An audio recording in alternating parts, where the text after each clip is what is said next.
Good evening, ladies and gentlemen. It is SimPlay Motorsport Pro Evening, round 1 and 2 of the season. We are back with yet another thrilling championship.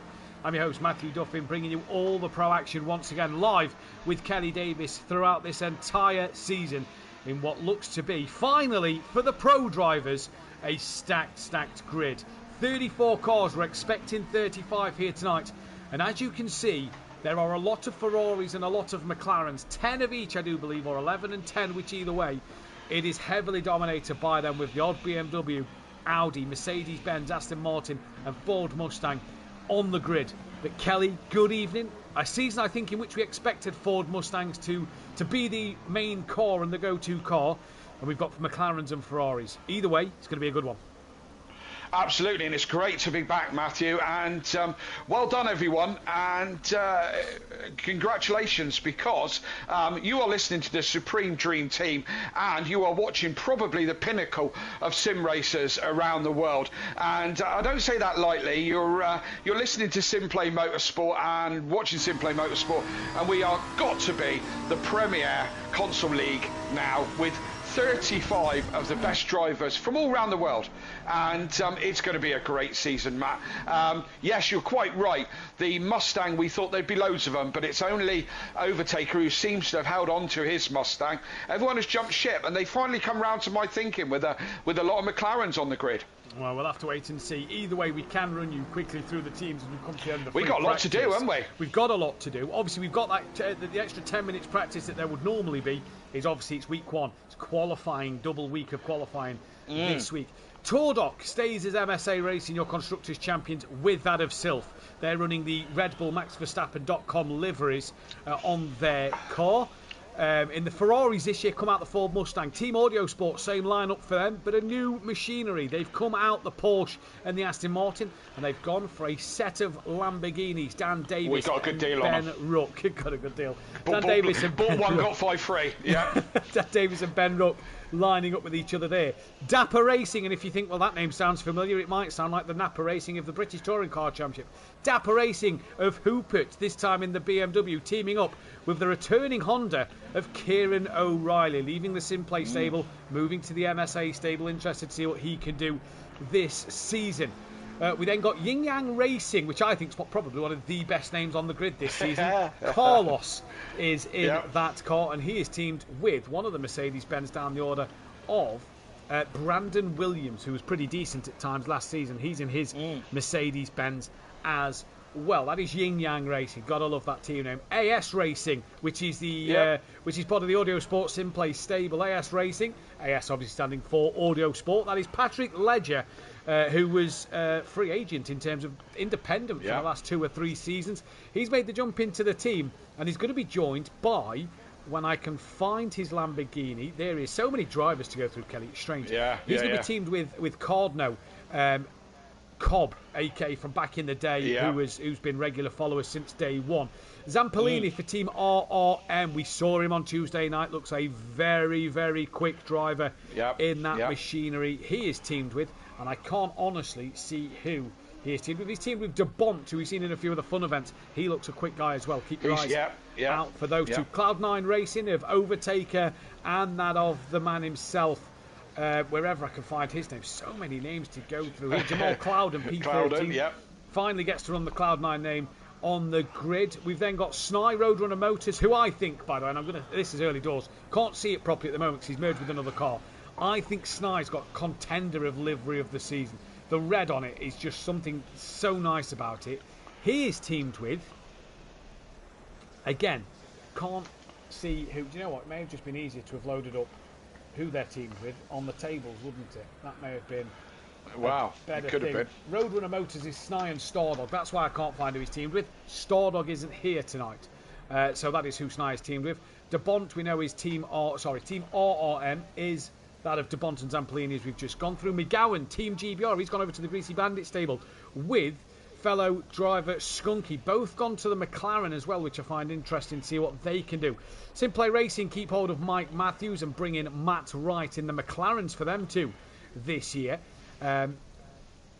just looking at it, we've not said Greasy Bandits Racing will be that of Damien Hibbs, our Pro-Am champion from last year. He's making the step up with John Gooday in that Greasy Bandits stable there. And we've just gone to qualifying, so I've now got to find exactly who I've not mentioned and go from there. Erkin Koglu for Bam Bam Bam Racing in possibly another contender for livery of the season. Very Aston Martin coloured vibes in that sorry, no, that's the car in front of him that's Aston Martin coloured vibes. Bam Bam Bam Bam Racing of Erkin Koglu.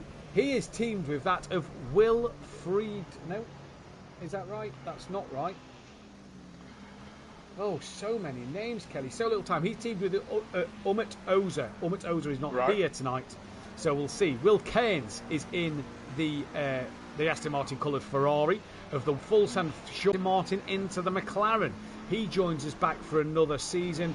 Just try and see if we've not said anybody. We've missed the Quantum Motorsport boys of Millington and that of Robert Ramsell, who make the step. They stay in the Ferrari, but make the step over from Greasy Bandits to Quantum Motorsport. We've then got Heo, who is new to Pro this year from the Pro-Am Series, and Lino in as well as Will Freedman.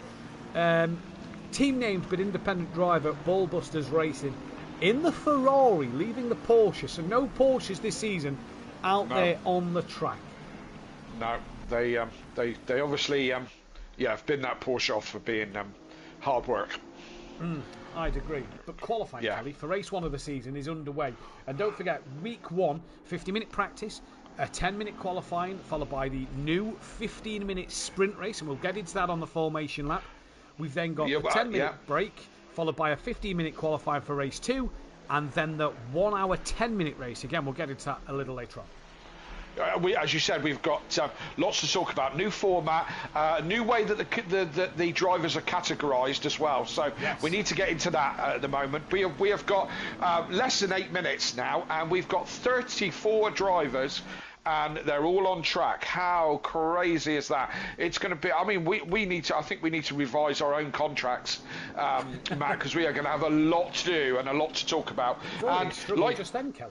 I know, like an idiot as well. I haven't brought my laptop up, so I've only got what's on my screen at the moment. I'll get that in a break. But yes, it's going to be chaos. Don't go anywhere, because you'll miss the action, and I think there's going to be plenty of it tonight. You will indeed. Good evening to Rob Smith, Tips, the Nightbot, Andrew Aberdeen, Chris, Gary Clawble, Ian Thompson as well in the chat as well.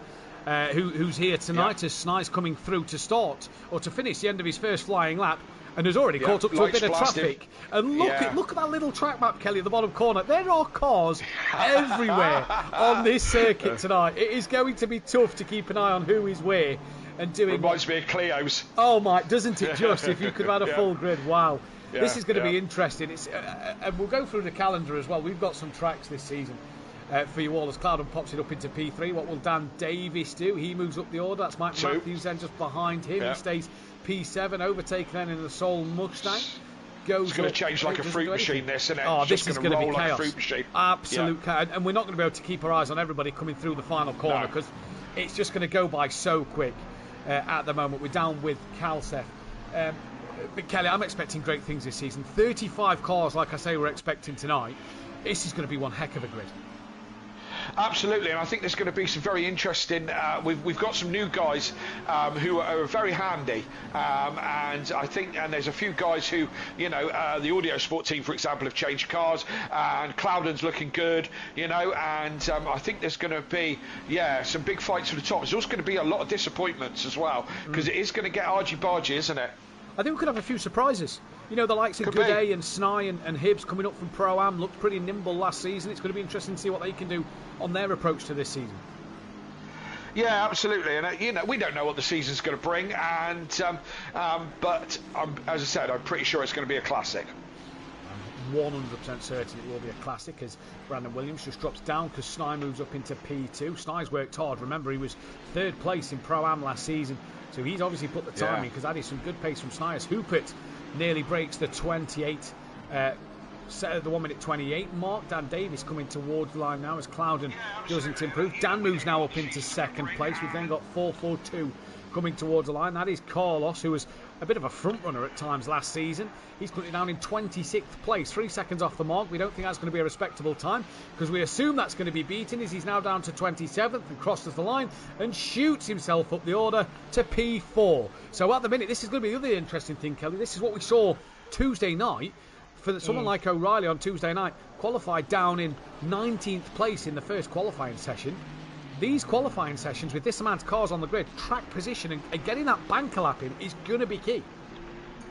Absolutely. Yeah, it is going to be key. There's going to be a lot going on, a lot of traffic. It also reminds me of the 5-minute qualifying we used to have in GT4. It's just going to be madness out there. You've got to get on with it. And again, we'll get into the format of how the weeks are going to, because there's going to be a reverse grid, but it's going to be slightly different, isn't it, with the new categorisation of the classes. So, but we will get into that all in good time. We've got lots to do, and we're here all night. While there's 4 minutes left, let's get into. First of all, let's go through the calendar a moment, because it's hard to keep up with who's doing what. We'll just keep changing drivers for the time being. Just before you get into that, just 1 second, I'll just say hi. I have opened my phone and managed to see the chat. So good evening to all the normal regulars this evening, and a big hello to Chris. Saw Chris at the weekend at British Touring Car. Good to see you, and all the rest of you. Great to see so many people in the chat. Stick with us all season if you can. We would love to have you with us, and keeping us honest. Sorry, Matt, go on. DJ Phil's asked the question if he's still trying to get his head around the red and greys and whites and everything, and he said there's two number one drivers this season in the new format. I'll explain why there's two number ones. The calendar, though, for this year, we start here at Zolder. We head to Monza for an early morning race next week, which is going to be fantastic, sort of going from the dark into the daylight. Zandvoort for week 3. We head to Kota for week 4. Barcelona is week 5, our hot stint circuit. Hungaroring week 6, Misano week 7 with Paul Ricard week 8. First of the night races is Suzuka, followed by the second of the night races, which is Laguna. You've then got Snetterton, Valencia, and we end with the 13th race this season, the home of SimPlay Motorsport, Donington Park, in the evening time to mix things up a little bit. That's the calendar. I think it's a brilliant looking calendar, to be fair. I've done my normal thing of picking a couple of 3 races that I'm going to race Pro-Am, and it was difficult to choose, to be honest. There's some great tracks there. And to answer DJ Phil's question, there isn't 2 number 1 drivers as such. Snai, who the entry list has said it wrong, Snai is currently running the 443. He will be number 1 as from next week in GT3s. He is the GT3 defending champion. O'Reilly, if he wanted to, he hasn't. He's picked his normal number of 74, I do believe it is. But if he wanted to, could have ran number 1 for the Ginettas, due to the fact he won GT4s last season. Now, he isn't running that, so there isn't 2 number 1s out there on the grid. And as for the colours and the divisions, well, you can see it already with the 2 numbers here, that there is white and silver on the track. That is because this season, or last season, Matt Wright, and you may have seen it in the GT4s last season, did a bit of work on a gold, bronze, silver and bronze category, as well as platinum, bringing into this season. This is where reverse grids and things are going to be different. The white numbers are platinum drivers. Here on the Pro Series, white on Tuesday night is gold. The Ginettas is separate to the GT3s. So white is gold tonight, silver tonight. White is platinum, silver tonight is gold. Because the platinum colour of black doesn't work. Right. So normally on single player, black is platinum. So for the ease of watching, white is the upper category, grey is the lower category. On the Wednesday night, grey is the upper category and red is the lower category. The way this is going to work with reverse grids is the reverse grid of full reverse grid is no longer happening. The new reverse grid format is you are reversed by your category. So platinum drivers will all start at the front next week. Or, in Pro-Am, silver drivers will start at the front. And they will be reversed top to bottom of platinum and silver. So, the way to understand this, basically, it's like Pro and Pro-Am in the real world race together in different categories. And again, like you get at Le Mans and lots of other series, you have different categories for different drivers. And this is basically 2 categories. And Matt Wright's put an awful lot of work into to punch the numbers and work out who deserves to be where. So it's a much fairer system for who should be placed where, is my understanding. Yeah. So, yeah, I mean, it will take a minute or two for maybe some of us to get your heads around it. But as we go through the season, if you stick with us and you pay attention, it'll all become clear. And Sam Williams in the chat, absolutely right. And one thing to mention as well is there is no overall wins per these categories. The overall race win still goes to the overall race winner. The winner. What you now get is a class win. So, for example, if like touring car, like touring, like the GTs in the real world as well. Yeah, to be fair. yeah, totally. If Mike Matthews was the top gold driver tonight, he would have got the race-winning gold in race 1 or race 2, whichever race he was top in. So, for example, last night, which I can share with you now, obviously the race winners went the way of Bolton and Langley. The class winners went the way of Benny Archer and Rob Smith. Yeah, because they I heard Rob had one. So Langley and Bolton won the race outright and won for silver.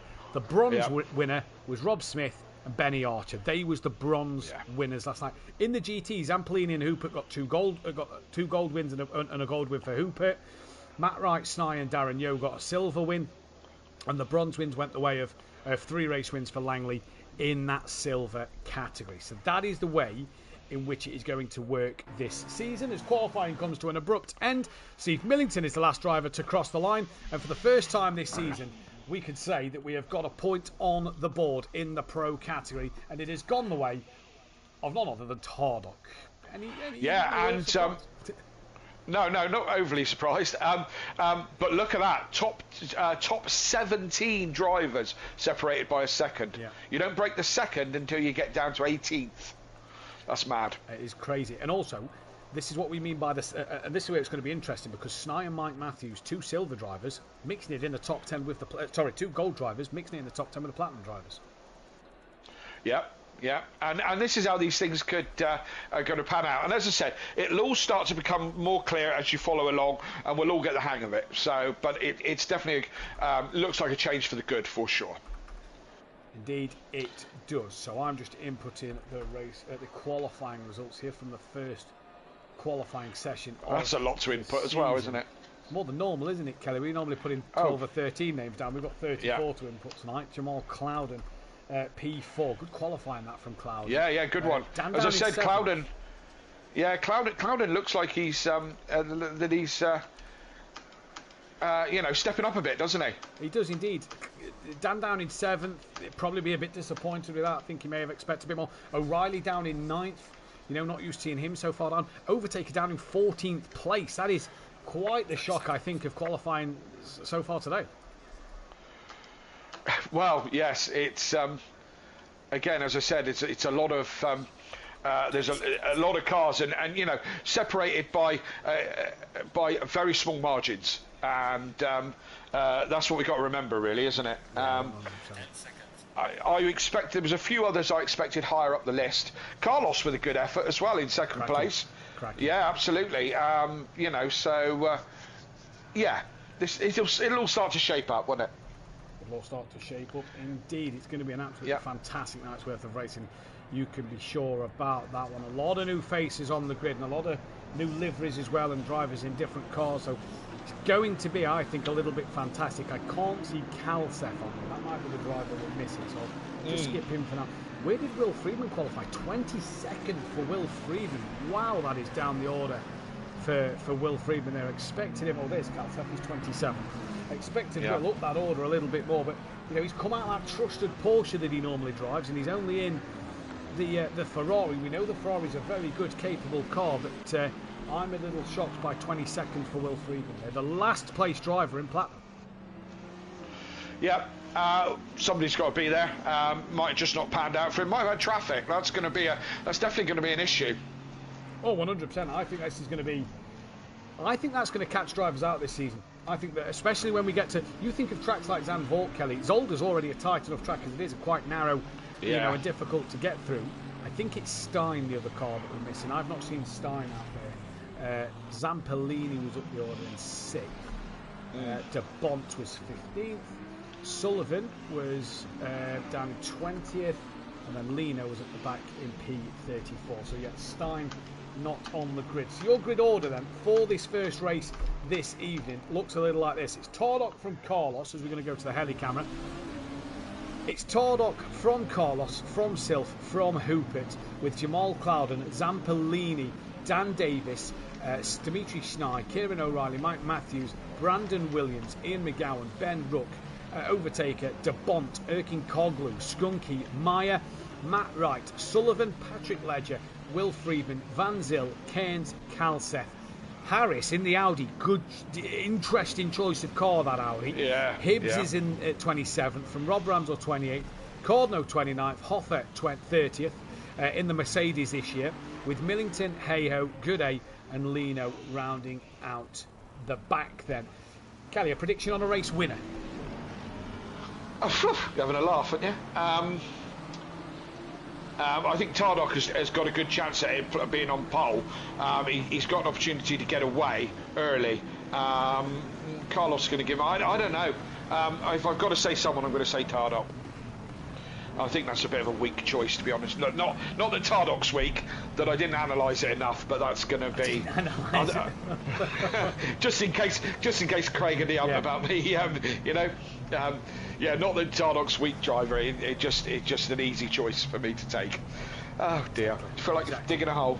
We come out the final corner then, and we get towards the start-finish line. It's Zolder here in Belgium, and we're going to get race one underway as we are green and go for the first race of the season. 15 minutes. Drivers can pit when they want and just add a splash and dash bit of fuel as we head into turn one for the first time. It's all nice and clean, apart from the fact that Carlos and Silf have tapped and around, and that is one of the cars backwards. Absolute mayhem in the backfield. The Audi's been taken, so has Hayhoe, but Tardock leads from Hooper. Dan Davis has gone from 7th to 3rd. Mike Matthews has gone from 10th up into 4th place. That is a heck of a start from the McLaren driver. He's ahead of Clouden. Silf looks like he's got away with that a little bit. He's only just behind Clouden. And now that Honda, with its awesome straight line speed, powering down against the Mercedes-Benz in towards the first chicane. Matt Wright is bouncing off the wall in the background there then. And the Honda loses out of Kieran O'Reilly to that of Brandon Williams. Who's that been hit?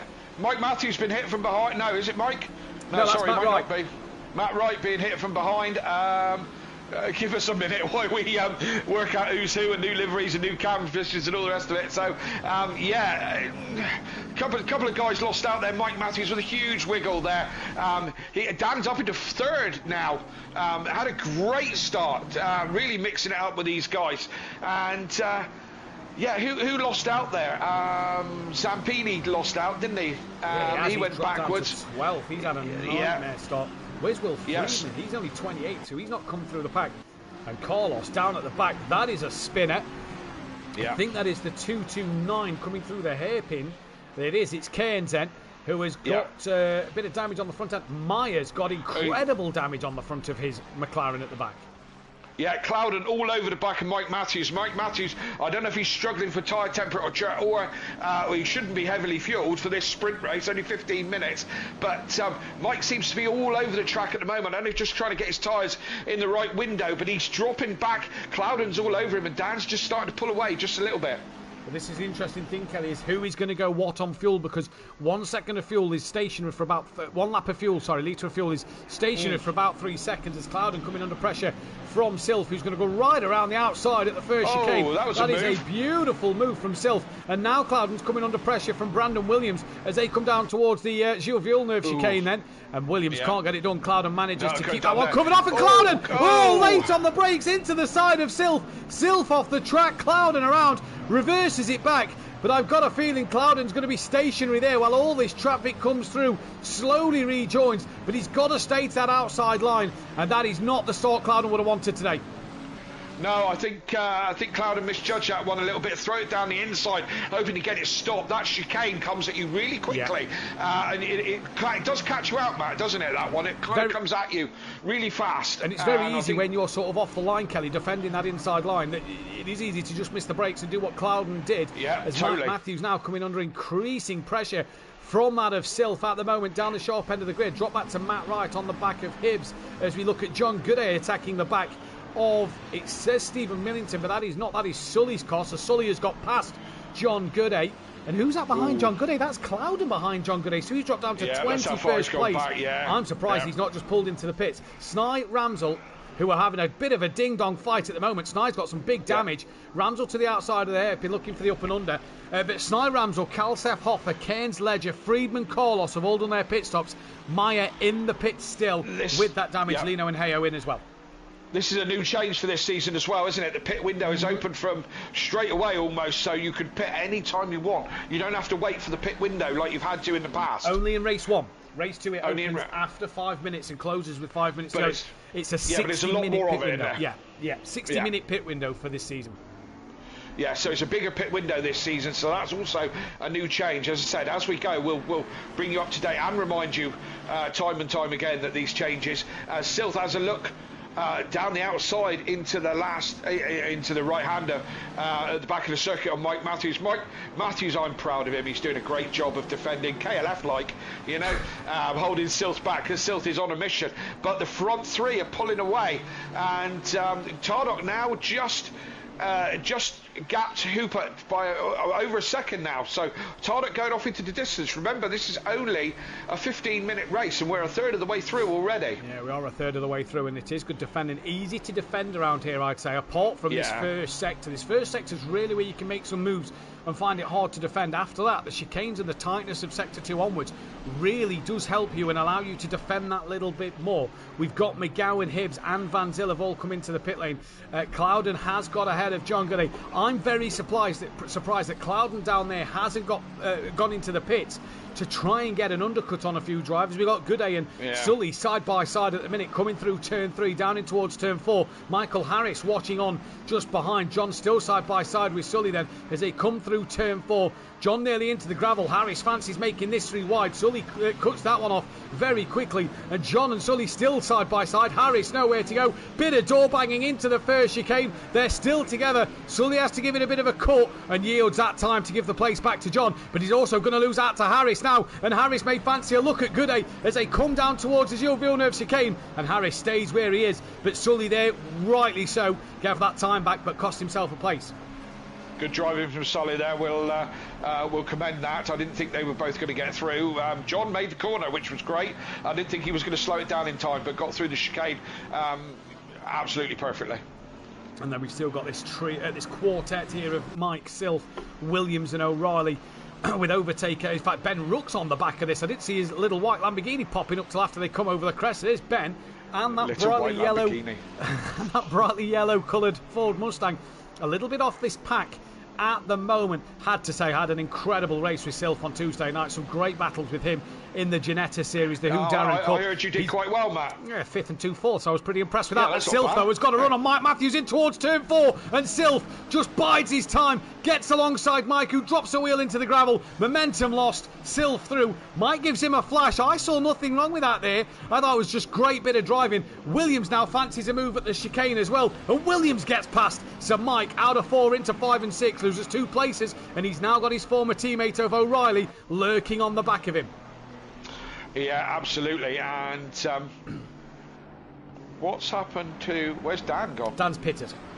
Oh, Dan's pitted. There you go. Of course, this pit opened so early. It's it's hard to keep up. So all the way about 17. Well, half the grid over half the grid have pitted now. But we're halfway through the race. To be honest, yeah. This sprint is going to be very very fast paced throughout the season. It's going to come up really quickly, isn't it? So Dan's a leading pit runner, Kelly, and I'm just looking at the track map. It says the 4:42. That is Carlos, who's a lap down to Dan. So Carlos should be no worries. Dan has got a good bit of track space to do some things here with this undercut, depending on when Tordok and Hooper pit. Everybody's going through. The 10 has caused a yellow flag. That is Overtaker, who's got bad damage and is off. He wasn't really near anybody, so I wonder if anything has happened further forward.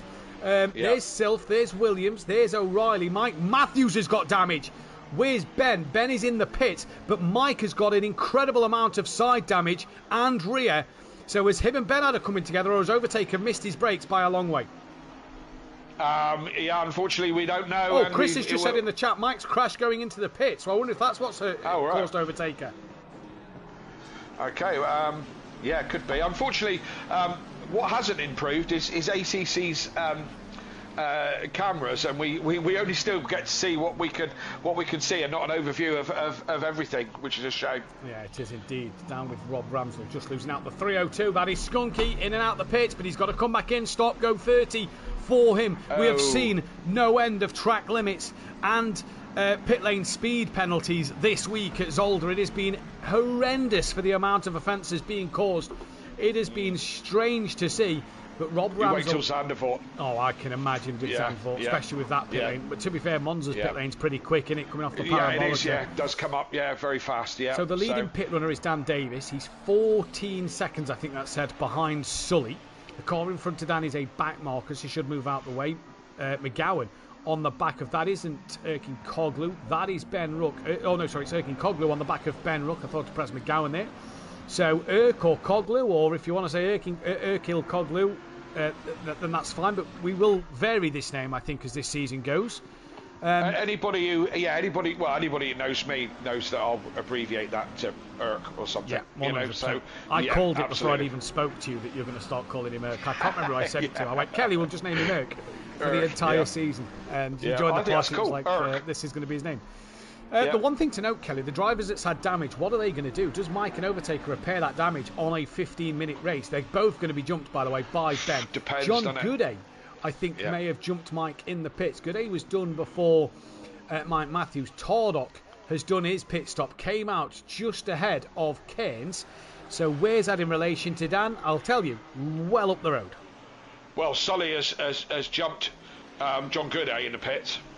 Ah, there we go. He's out in front of him. Yeah, he's out in front of him. And they didn't jump Mike. So John's pit stop was done first, but Mike was obviously further down the pit lane. So John obviously didn't jump there. Tardok's done his. He's now the front runner. Yeah. And he's pulled a bit more of a gap, I'd say, over Dan after the pit stop. Yeah, he's three and a bit seconds is what my screen's saying, but the timing again on ACC can be kind of all over the place depending on sectors and whatever. Well, they've just gone through sector 2, so let's have a look now. 3.4, so that seems seem like it's about right. Ben Rook here. Swindle making the chat, what is the protocol if you yield to give a spot back but get passed by another car? You are not given the spot to, or is it it's their protocol in that situation, Swindle Mac. They don't have to, then if a ticket goes in on them, then obviously the stewards can decide on penalty or whatever. Yeah, I think that's down to you. That was all Sully's prerogative there. Yeah, stop I mean, he could have. Yeah, he could have nailed it on through and taken the chance that a penalty might have got it. It was unfortunate because it's common courtesy. If you haven't made the corner, you've gone off track. It's common courtesy to give it back. It's nice racing, But yes, he did lose out. So that's the way it goes sometimes. Yeah, that is the way it goes, and that's just the way the cookie is crumbled for him. Yeah. Sny's on the back of, it says Mike Matthews. There is Mike after the pit stop. Sny's still got Ramsdell hassling the back of that Mercedes. It has a massive twitch, opens the door, mid-turn 3.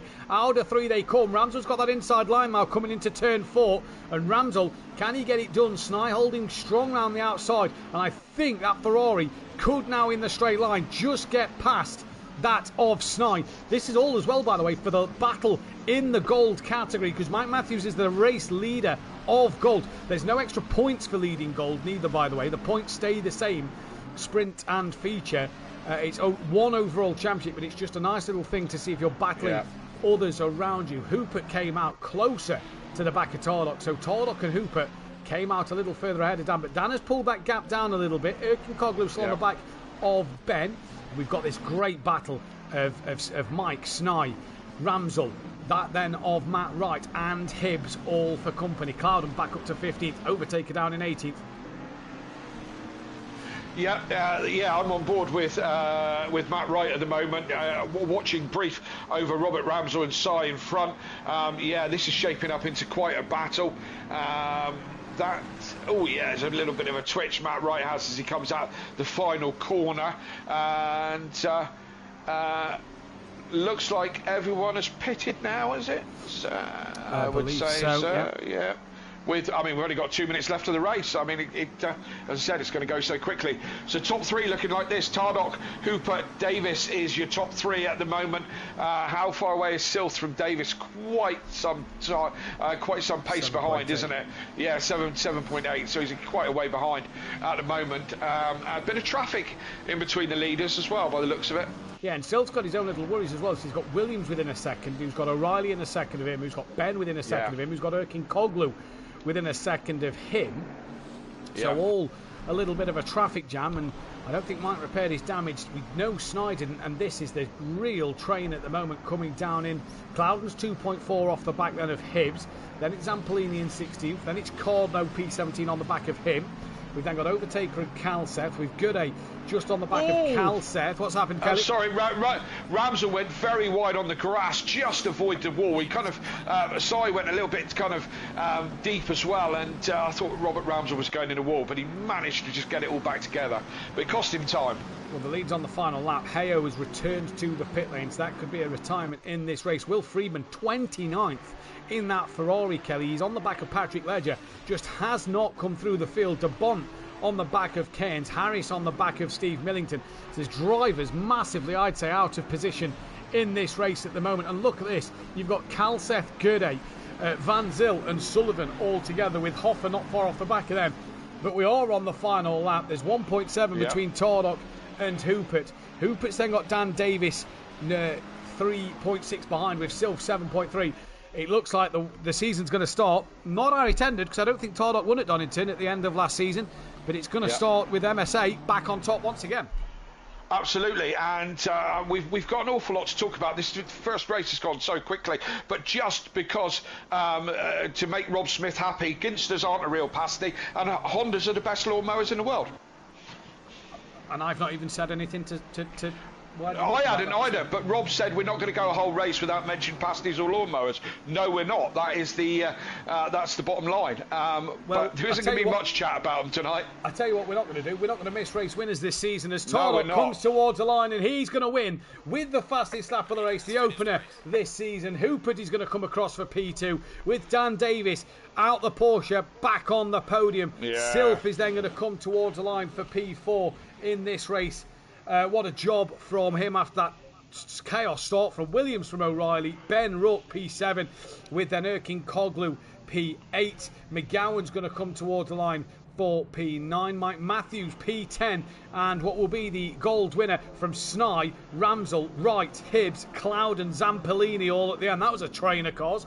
Cordno will come across for 17th place, with it will be Overtaker, sorry, so that must be a back marker behind there, with Overtaker 18th from Calseth, John Gooday 20th from Van Zyl, no, from Tobias Hoffer from Van Zyl, from Harris, from Sullivan, from Millington, from Cairns, from De Bont. These have come through in a great gaggle.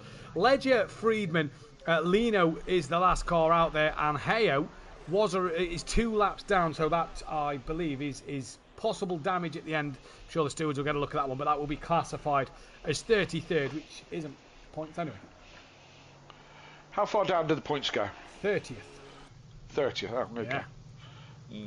So you've got to be on it this season. Yeah, absolutely. And, well, what a start. A little bit of... I believe someone's left the lobby, so... Okay. The positions have just all gone up. A little bit back to normal with Tardock at the front, Hoopert right in there as well, Silth right in there in 4th, O'Reilly around, Dan looking a bit more racy, seemed to be happy with that, the way he was weaving across the line, Ben in there, and some of the possibly a little bit disappointing for Mike. Mike probably would have wanted more. Clouden with that spin. Overtaker was expecting probably a little bit more, but it's early days. Race 1, we've only done 15 minutes. I am shattered already. Yeah, it's been a busy one already, but we will be back in a few moments' time. Don't go anywhere, as we will be back for qualifying 2 and the second race of the season.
Welcome back then, ladies and gentlemen, to SimPlay Motorsport as we get ready for the second qualifying session of the evening. What has been a fantastic and dramatic first race of the season. Long may this continue, Kelly, because I think it was some great racing in which, you know, Tardok first ever platinum winner, Mike Matthews first ever gold winner, and this is, I just think this could be a fascinating, well, probably one of the better Pro Series. Let's hope so. If we keep the numbers high throughout the season, not too many people drop out, because we do get a dropout. That's part and parcel of a season. Hopefully, look at them all. It's like Formula One. They're all lining up to try and find a space. I'm on board with Overtaker. I don't know who you're watching at the moment, but they're all slowing up towards the last chicane to try and get a space. So I think it's like F1 qualifying. This is.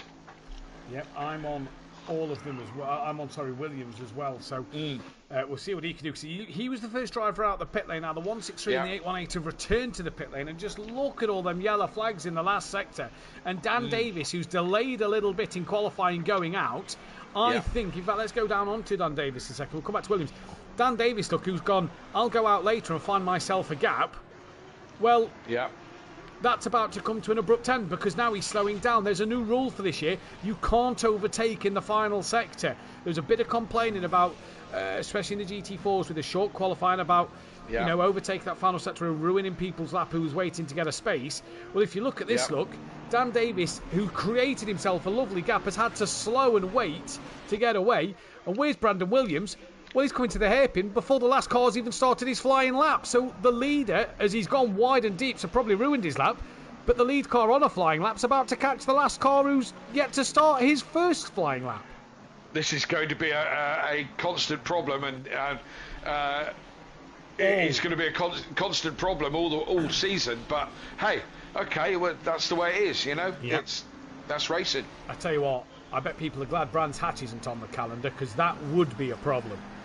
With how short Brands Hatch is by the time you've come round. Or Red Bull. Yeah, or Red Bull Ring for that matter. As Clouden goes up into second place. I think it's going to be Zandvoort could be a problem. That's a quick circuit. That could be an issue. Yes, that is a fast-moving circuit. So, that could be. Hungara Ring is difficult to find space. Not a hugely long lap either in that one. Places like Monza could actually be a difficult one. Should be good for the spectators. Should be good for the spectators, but Kota, I think, could be the only track where traffic may not be an issue.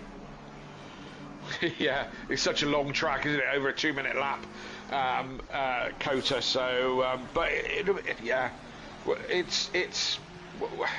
We'll find out. All these experiences, we'll find out. For one thing, it's going to be, for you guys at home, it should be a great season to spectate. For us, it should be a great season to commentate. And those guys out there, there should be some great action. It's just all getting better and better around here, isn't it? It is getting better and better around here, as well as what could be better than Le Mans this weekend. We've got qualifying happening at the moment. You know, kind of like there's a lot going on this weekend. There's a lot happening this weekend. It's going to be interesting to keep our eyes on everything that is happening. Qualifying has come to an end. I think there's a few cars on a lap in that. At Le Mans, not us. At Le Mans, not at us. At Le Mans, not us. We've still got another 5 minutes left to go here, and I'm looking forward to seeing what will happen, because race 1 was anybody's game. I think this is also anybody's game. I don't think. You know, Hoopert's now on pole from Tardok with Silf and Carlos. They were the same top 4 as last time. Clouden 5th, Ken 6th, Ledger up to 7th. So he's already having a better qualifying. But again, you don't know who's got at the moment a full representative lap time on the board. Like Dan's 8th, Friedman's 15th. You know, you look down the bottom end of the grid, you've got Ben, Zampellini, Sullivan. Few of the Platinum drivers haven't set a lap time yet. Yes, this is true, and we've got like 4.5 minutes left. Ben's just gone second. Whoa. So we speak about Ben. Ben's just got up into second place. The Honda is on pole position. The grass looks mighty fine while doing so. And so may this continue. Ben tasting the rainbow. He is fully paid up with Audio Sport now. He's been showered in Skittles. As Dan, his teammate, goes faster, only by a little bit. So it's nip and tuck at the top. For top 3 are under a tenth. for that top spot. That is incredible. Absolutely, it's going to be great. It really is going to be. It already is great. Yeah, so as I said, Ben is fully paid up for now. I think we worked out 4 seasons. So, you know, yeah, 4 seasons worth of Skittles. You know, so he's got to bring it. He's got to bring the rainbow. Yeah. Paul Williams saying if there is enough space left into the final sector, then there shouldn't be an issue. As Hupert splits Ben and Dan going into P. Number 4. Zampolini's back on the front row in that Aston Martin. We've got O'Reilly coming to finish another lap time, but look at the traffic. O'Reilly's got to get through. Sully was on the grass there to let O'Reilly through onto his lap. O'Reilly's got one of the Ferraris in front of him. Not sure who it is. Silf now moves up into there. That's 4 cars within a tenth of a second. And you know what? Carlos has just made that 5 cars within a tenth of a second. As he says, come on then, boys. And Tardock goes, you know what? I'm going to put 7/10 between the lot on you. Tardock has just put in the lap time of his life, I reckon. That is a heck of a lap. Yeah, like 3/4 of a second. Hello, where did that come from? Is he sure he's brought the right car? You know, has he brought an LMP1 or something? Wow. Car, yeah, that is impressive. I'm not gonna read Chris's comment out. I'll let you see it. Yeah, that's a good one. Go up a couple of comments. I've got to agree with Rob Smith and Chris. 2 pro commentators with the pro drivers. Best commentators, best drivers. I'll agree with that. I can live with that. Yeah, I can live with that. Yeah, I'd rather be classed as a better commentator than driver by any stretch of the imagination. I hope I'm a better commentator than I'm a driver, because I have rubbish at driving. Overtaker's just shot up to 11th place at the moment. Zampolini's gone within 4/10 of a second, so he's brought the gap down a little bit. Car 21's about to finish a lap. That is Hoffer out the Bentley this season. How many of the drivers sat in their cars or sat in the pits and just saw Tardock's lap and their heart just sunk? How many? Do you know it? I reckon there's a few of them that sat in the pits and have maybe dropped the F-bomb and not in a bad way, but in the you know what I mean, sort of thing. I think they've kind of gave it one of them, as Tardock's stationary on the circuit. He's caused a yellow flag. He's slowing down, waiting for a gap. Chris, I don't think you need a gap. I think you can just sit in the pits for the next 1 minute 30. I have to say, worst livery on the grid for Tardock and Silf. I'm on board camera, so I'm not going to change it all round now. It's blue and red. It's got Red Bull and Verstappen.com on the side. Well, that's done it for you, isn't it? You know, so yeah, with the V word down the side of it. Silf texted me a picture of it in the off season, and I'm sat there, and I went, oh, that's disgusting, and blah, blah, blah. And he went, oh, maybe I should call the team SimPlay Lovely, because obviously Max, when he wins a race, says Simply Lovely on the team radio. I like that. And I was nearly sick. Yeah, no, that's good. Yeah, I like that. SimPlay Lovely. Brilliant. Of course, you're right. You're quite right about the livery, because the nicest livery on the grid, of course, is the Audio Sport team. So. Again, I'm loving the fact that it's biased. It is up there in my top 5 this season. Is it really? That's unlike you from a white-based car. Yeah, but you know what? It's the top-down view. I saw the car of Williams and Kneebone last night. Williams. Yeah. With the black carbon on it, with the bit of white, the blue and the pink on Dan's, for example. On Ben's, sorry, just looks beautiful. I think that bit of carbon just adds to it. Compared to Kneebone's McLaren that didn't have the carbon, and I didn't like it as much. So the Lamborghini Audio Sport car is in my top 5. Others, there you go. I like Overtaker's Cloud9 colours. I think Overtaker always does nice Ford Mustang ones. I'm liking the DeBont RRM Ferrari. I think that's nice. I am liking my favourite one is Snize. I want to see the Ford Mustang of Smith in that red, but I think that red is beautiful. Who's the others that's out there as well? I haven't had a good look at them yet, and as I said, I tend to, as we're commentating, watch from bonnet cabs. So, we'll get to see them as we go. Yeah, we will indeed. Yeah. Don't you think though? Don't you think that Matt Wright and Mike Matthews' cars resemble the McLaren F1 team? The orange, the grey, black, and a bit of light blue. Again, I haven't had a good look, but yes, I do primarily agree. Yeah, the orange is... Oh, thank you. That's okay. Qualifying's over, and just seeing who's coming round and who's taking the flag, and Tardock looking like that's going to be a difficult one to beat, but Samplini. Oh, excuse me as I get the names right. Sampolini. With a great effort there in third. O'Reilly getting that Honda right up there as well. Dan's done. Williams is done. Who's still on a lap then? Rob Ramsell. Yeah, none of the top guys are. Ramsell, as you say.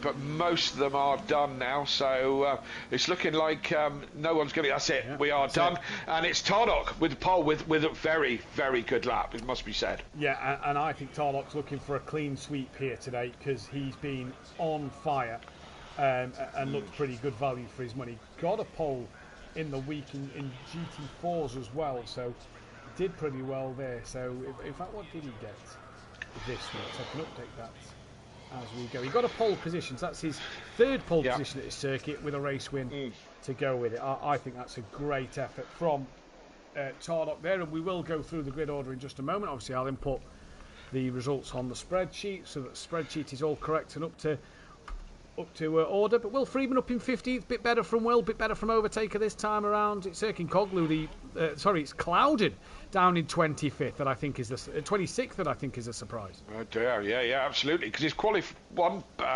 pace was really, really good. He put it way up, but not to be this time. And you say better from Overtaker in 12th. Yes, it is an improvement, but still 12th. This is the size of this grid, isn't it? And it's going to be, I think, to do well in this championship, it's going to be about, well, it's always about consistency, of course, but being pointsy, some days will be enough. Have we still got drop scores? Drop scores are still in effect, yes, and actually drop scores go from week 1 to week 11, but they won't reflect on the table until week 3. Okay, for those of you who want to keep up to date with the stats, that's how that's going to work. Basically, I'll let you know why. That's basically because, obviously, after week 2, we either drop in one or the other score. Whereas come week 3, there'll be 3 scores to drop. So we go in that approach with it. So the drop scores won't show on the table until week 3. So for next week, for Zandvoort race, it won't be a drop score table until after Zandvoort. Yeah, I'm with you.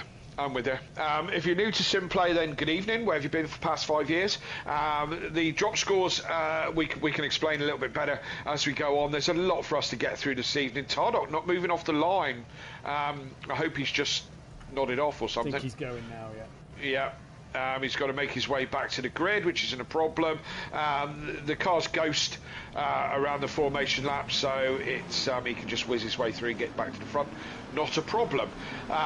We've got a lot to get through, but if you are new to SimPlay and it's first time watching, or maybe you joined us for the 24 and enjoyed what you saw and have come along, then welcome along. Take your shoes off, make yourself comfortable, because we've got a 70-minute race coming up.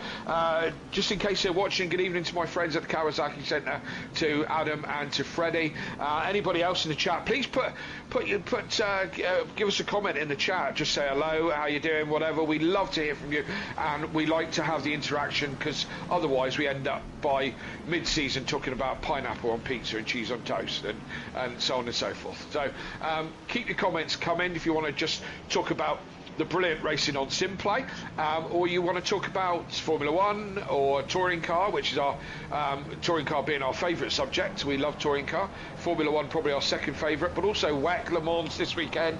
Are you going to be watching? I'm certainly going to try and watch some of it. And anything motorsport related or food related. We quite like food related stuff, to be honest. We do go off on a tangent with that. So any of that, please do comment.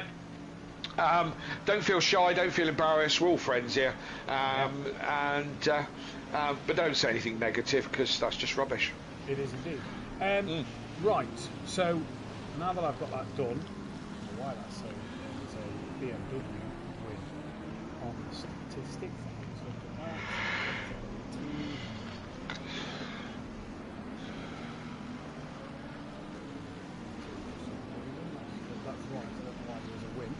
Either way, there's actually three. Speaking about the Le Mans 24-hour, there's 3 24-hour races in 3 weeks. We've got Le Mans 24 this week, Yeah. Next week is the Nordschleife 24, real life, as well as obviously so we've got Le Mans and Canada F1 this week. We've got Nordschleife 24 in the real world and Alton Park the week after.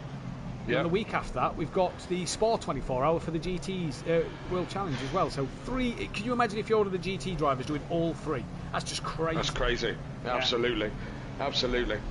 But we're lining up on the grid here, Matt. We're ready to go. We are ready to go. Round 2 of the season. It's about to be green and go. DJ Phil's mentioning Christmas in the chat. We'll get to that one in a few moments' time. But we are green and go for the second race of the season. It's a good start from the front 2. Dan Davis and Williams on that third row look like they've got a pretty good start as they try to close up on Zampolini and on O'Reilly. Drop further down the grid. Looks relatively clean this time through the order, Kelly. No yellow flags flying as we tumble down the grid. Everybody through. Nice and clean, and it's Sylph who we've got one. Nope. Carlos. There we go. Carlos off, I think, yeah. Carlos has gone around then, and I believe it is out of Tardock who leads away from Sylph, and it is. It's Zampolini, it's actually Dan coming under pressure from Hoopert at the moment. There was a few on the grass, but no harm done as they come out of that. They exited that tricky turn 2 or 3. They got up on the grass there. So, I'm on board with, Sambini, I think. I don't know who the hell I'm on board with now. To be fair, it might be Overtaker, actually. Yeah, Overtaker now. And it's all close in the midfield as Overtaker tries to go around the outside of the chicane on McGowan. McGowan has under traction, has lost it. He's gone off stage left. And a few people just dropping it, but no serious casualties from what I can see at the moment. Yeah, yellow flag down the pack. There's a couple just popping up at the bottom end of the field as McGowan looking, Ben looking out to the outside of McGowan here at the hairpin. Dan did lose out to Hoopert at the chicane then. So Dan drops down another position, and Ben and McGowan still going side by side at it. Down in towards the final chicane they come. Ben up the inside now. Job done for Ben. In the background, that's Matt Wright and Maya having a bit of a scrap with Mike Matthews and Will Friedman side by side as well, with Erkin Koglu waiting in the wings. Millington's up to 10th with Tobias Hoffer as well. Matt Wright looking every way he can to get past out of Maya at the moment. Mike Matthews just gone right around the outside of turn 1 of Will Friedman, drops a couple of wheels into the ass. That's cost him all momentum, and Erkin Koglu might fancy his chance now as Hibbs is on the back of this train with Millington as well. Just dropping down the order once again, John Gooday in the fight with that of Heo, with Jamal Clouden 26th. Bit of rear end damage on Clouden's car. Harris is there with Calseth and Van Zyl. Cairns down the order. Sullivan from Lino. Skunky's down to 33rd with front end damage, and then Snai back of the grid, body bouncing away like a madman yet again. But at the front of the pack, it's Tardock from Sylph, from O'Reilly, who is really the train, but from Zampolini, Williams, Hoopert and Dan Davis just getting onto the back of that train. Carlos not a million miles away off the back of that as well, and Overtaker for that matter. It's still very close in the top 10 at least. We're only in the first couple of laps. We've got an hour and 7 minutes to go, so it's a long race.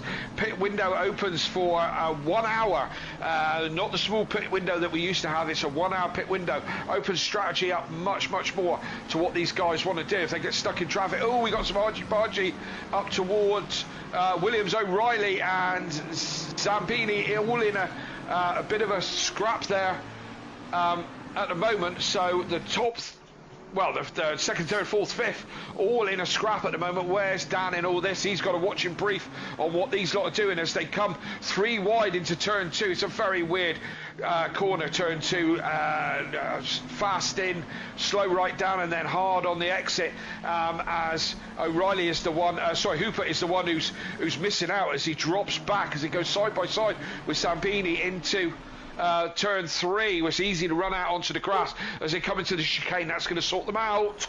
Dan's got to wait in watching the wings as Hoopert gets a little squirry on the grass there. I think it was a little naughty from Zampolini. It looked like Zampolini come across him a little bit, almost as if it was like a chop, if you will. Now he tries to defend. No, not quite a Duffin. It was less aggressive, I'd say, than a Duffin shot. He left his headlights on. Oh, mate, he was a bit more, just a bit of it like what mine was, just full bang. Like full send, one side of the track to the other, 100%. Left to right, wall up. But I noticed there as well, coming up and over the brow of the hill before the Gilles Villeneuve chicane, that Hoopert had to get on the brakes a little bit. Looks like Zampolini was just moving around a bit there. Yeah. So going to have to be a bit careful on that. Dan's now coming under pressure from Carlos. It's bringing Overtaker Ledger and Ben Rook, who's got fastest lap on the race at the moment, anyway, after one lap. After one flying lap, should I say. I assume that may go the way of Tardok in a moment, because Ben's in this very much train behind that of the Honda. No, behind that of the Mercedes now, because Williams has passed O'Reilly. Yep, so third down to 10th, nose to tail as they come round into complete what is lap 3, possibly. Start at lap 3, so yeah, all very close company, all the way down to Ben Rook at the moment, and then you got a little gap back from Ben Rook then, but still good close racing. We'll see how long this lasts. This won't last for an hour. Oh, there's cars off. There's absolute chaos, and I think it involves Hibbs. While I was down watching the the Ramsell Clouden Hoffer sort of fight, Ramsell's just come on in that battle. Who else? Hoffer was off. I think Hibbs was involved as well. Sly, there's Skunky, there's Lino, Sullivan, Van Zyl. I'm sure Hibbs was involved in that as well. I can't see Hibbs' name to press on him at the moment. There he is. He's tumbling down the order. Yeah, Hibbs was involved. He's at the back of the pack. So not sure what happened there. But back to that front of the pack train. Look, it's Tardok and Sylph fighting each other. Then it's Williams, who he's now the leader of this train, of O'Reilly, Zampellini, Hooper, Davis, Carlos, Overtaker Ledger, Ben Rook, and you know what? De Bont's nearly with him. From 3rd to 12th, it is probably separated by not a lot, because it is a huge, huge train. 3.2 seconds Williams to Sylph, and then it's less than a second, it's less than half a second between every driver back from there. Absolutely, and Sylph giving a hard time to Tardok, their teammates, but it's the number one wants that number one spot back again. He's giving Tardok a hard time. Lots of flashes of lights. Tardok goes a bit wide into turn 1. We got quite the scrap on for first place, but we've also got this huge train which could end up in chaos at some point soon. Yeah, Williams looks like he's just started. What we're in at 14. Number 14. That's Ben Rook. Ben Rook's around. Ben Rook's around. Carlos got up onto the curb and looked like he was going to lose it. That's disaster for Ben. He's tumbling down the order. He's got a lot to do now from there. So he's the first one to drop off the back of this train. And say Carlos was a bit squirrely into turn 2.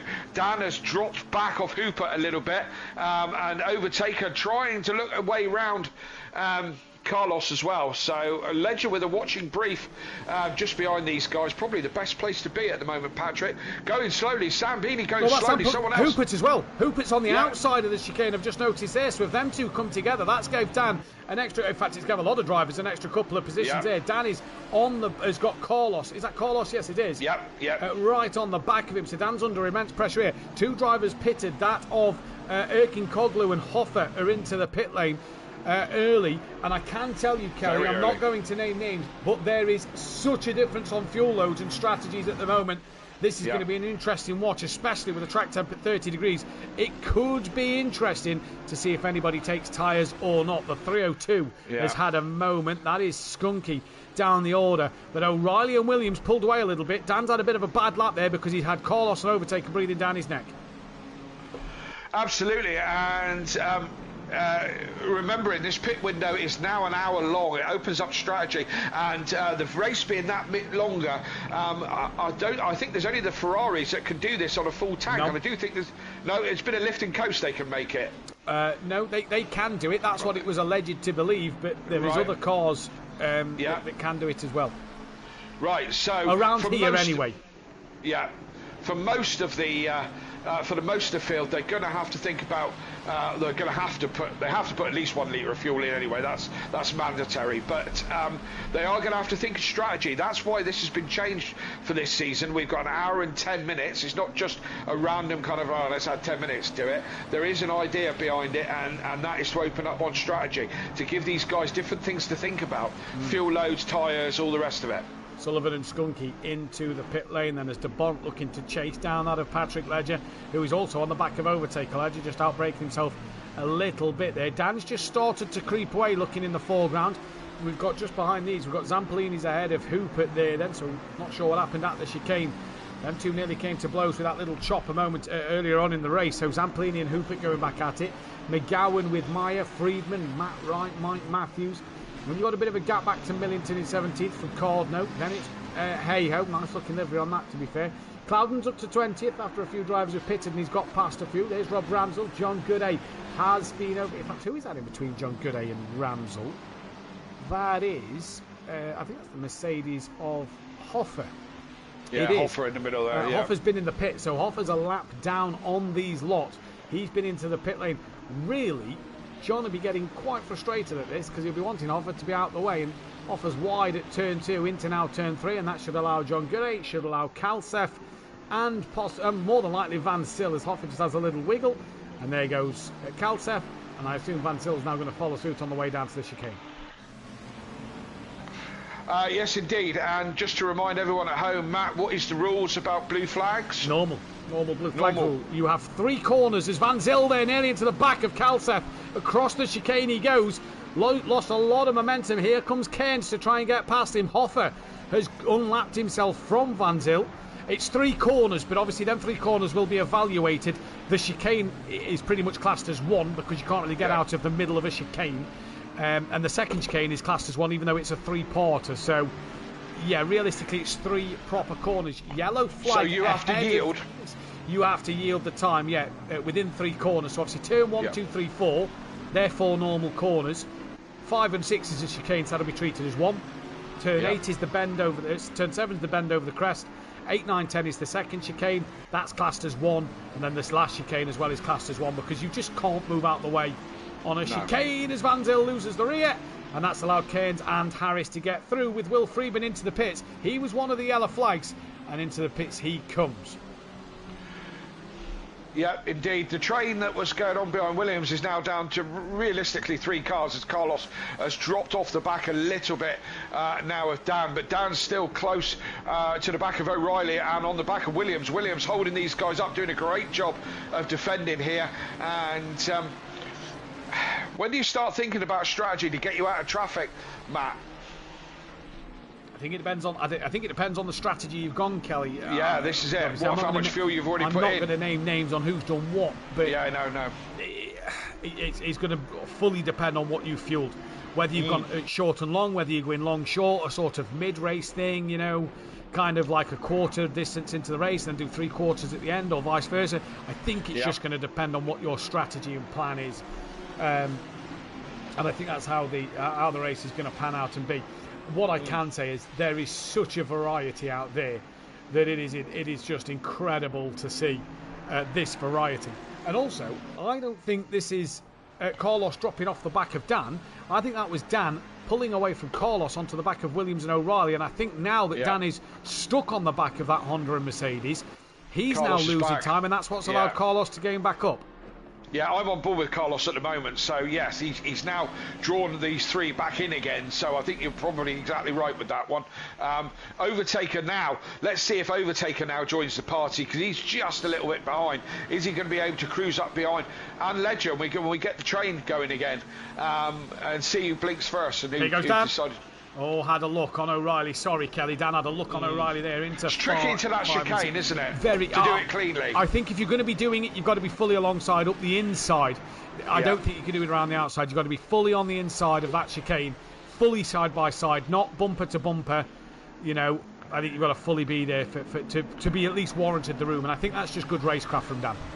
I think one of the best overtaking opportunities is coming up here now with this corner. If we're still on board with Dan or whatever, this corner now. I think this is a good. If you can get a run out of the chicane and get close enough, that's a good spot to have a dive down the inside. What? I'm going to disagree with you. I think turn 2 is a better overtaking opportunity. If you get the run out of this final chicane, as we're still on board with O'Reilly at the moment.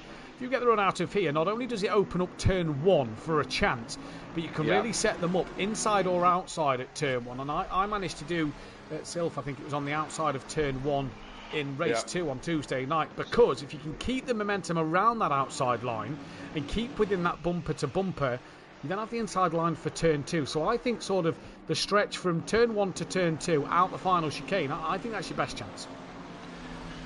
Okay, well, yeah, I mean, we know this much. It's difficult, which either way, I think it's tricky on the traction out of 2. You've got to have really good traction. You've got to, cut to the inside and then have really good traction to get the job done before you get to 3. Because if you run wrongly in 3, if you have the wrong line through 3, it's very easy to end up on the grass on the left-hand side. Well, someone who's had the correct line through turn 3 was Jamal Clouden, who just has a bit of hip and shoulder there with Patrick. With Cardno, Cardno went onto the grass. Clouden was warming the tyres up a little bit. Not sure what that weaving was there. But Clouden had the right line through 3, had the inside for 4 and through. He went Cardno, then it's just lost out to Heyo and taps Heyo round into the path of Rob Ramsell, who's got major damage in the wall. And that's allowed a whole host of cars. Goudet, Kelseth, Keynes, Harris. And I think Ben Rook as well has got through, as many more. And Rob Ramsell's had to return to the pit lane. He can't get going. Yeah, that was that went very badly, didn't it? And very quickly. One little incident made a whole, a whole load of trouble, which is, wasn't great. We've now got Overtaker has now joined the party, as I predicted he would. He's pulled up. He has, yes. So is De Bont, and now Patrick Ledger isn't a long way off this either.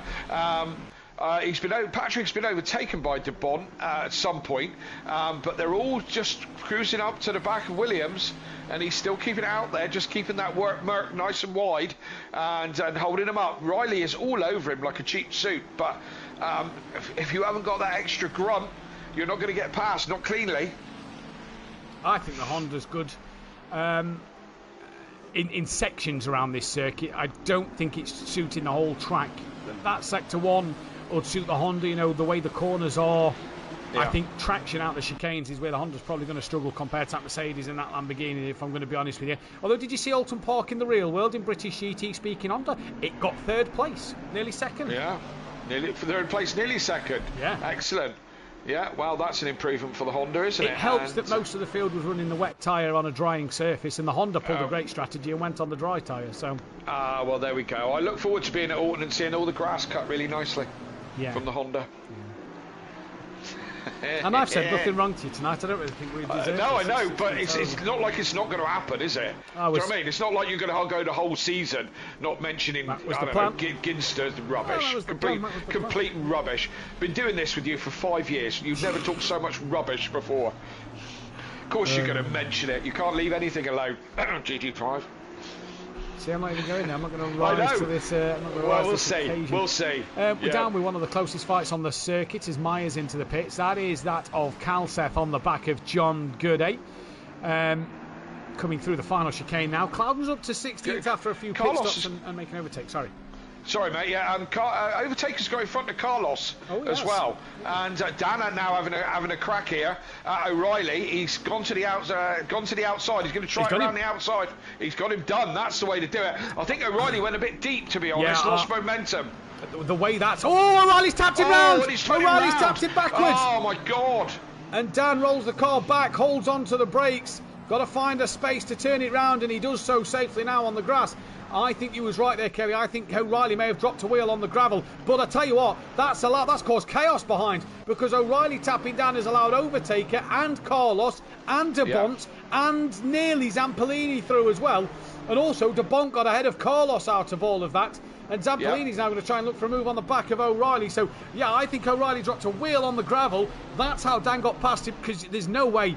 Dan's been struggling to get alongside O'Reilly, never mind fully past him on that short straight, because it is only a short run, and that's the thing. But O'Reilly there taps Dan around at the first chicane.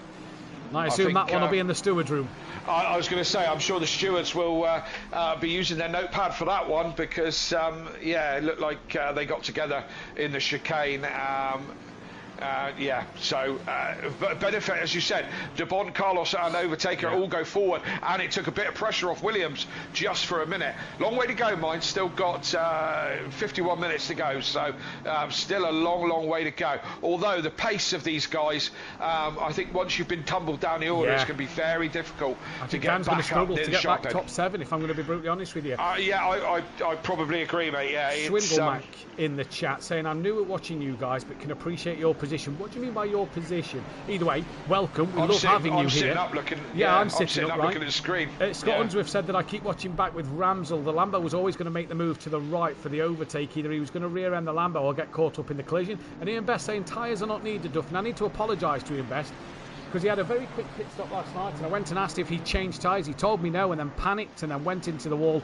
So I need to apologise for spooking Bestie out a little bit. Your strategies get worse, Matt. They really he wasn't in my party with us. I was helping Argent Monkey. Told them to change tyres, because tyres are. I think tyres are potentially the way to go.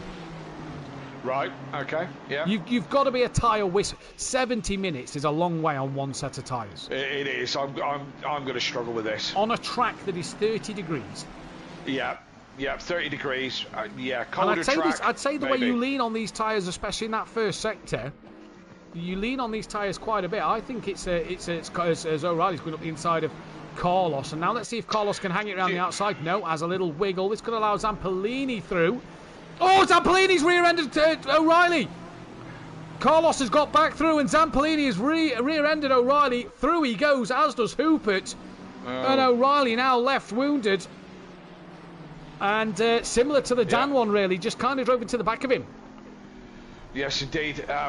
Yeah, I think we're going to have a lot of these incidents, you know, Matt. A lot of, he hit me incidents, you know, through up and down the season. To be honest,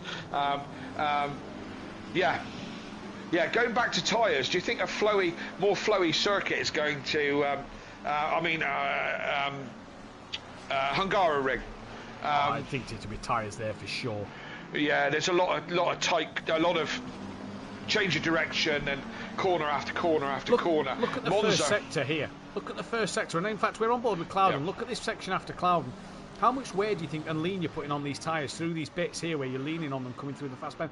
I think that's just going to scrub the tyres more, and just 30 degrees track temp. I think you'd be mad not to in these kind of conditions. Yeah. You know, we go into tracks like Cota, Texas in 3 weeks' time, which is what, back end of June, beginning of July. It's going to be scorching there, absolutely scorching. Yeah. Tyres are going to be like mush. They're just going to turn to liquid. Yeah, absolutely. So Williams still holding his own. Overtaker's not catching up with him, and we've only a few guys have done their pit stop, not many. None of the front runners, that's for certain sure. O'Reilly's taken a bit of a battering, is now down to kind of 9th place. Who's moving forward here? I think Mike's gone up a couple of places, moving forward. Still Clouden 15th, 10 places from where he started.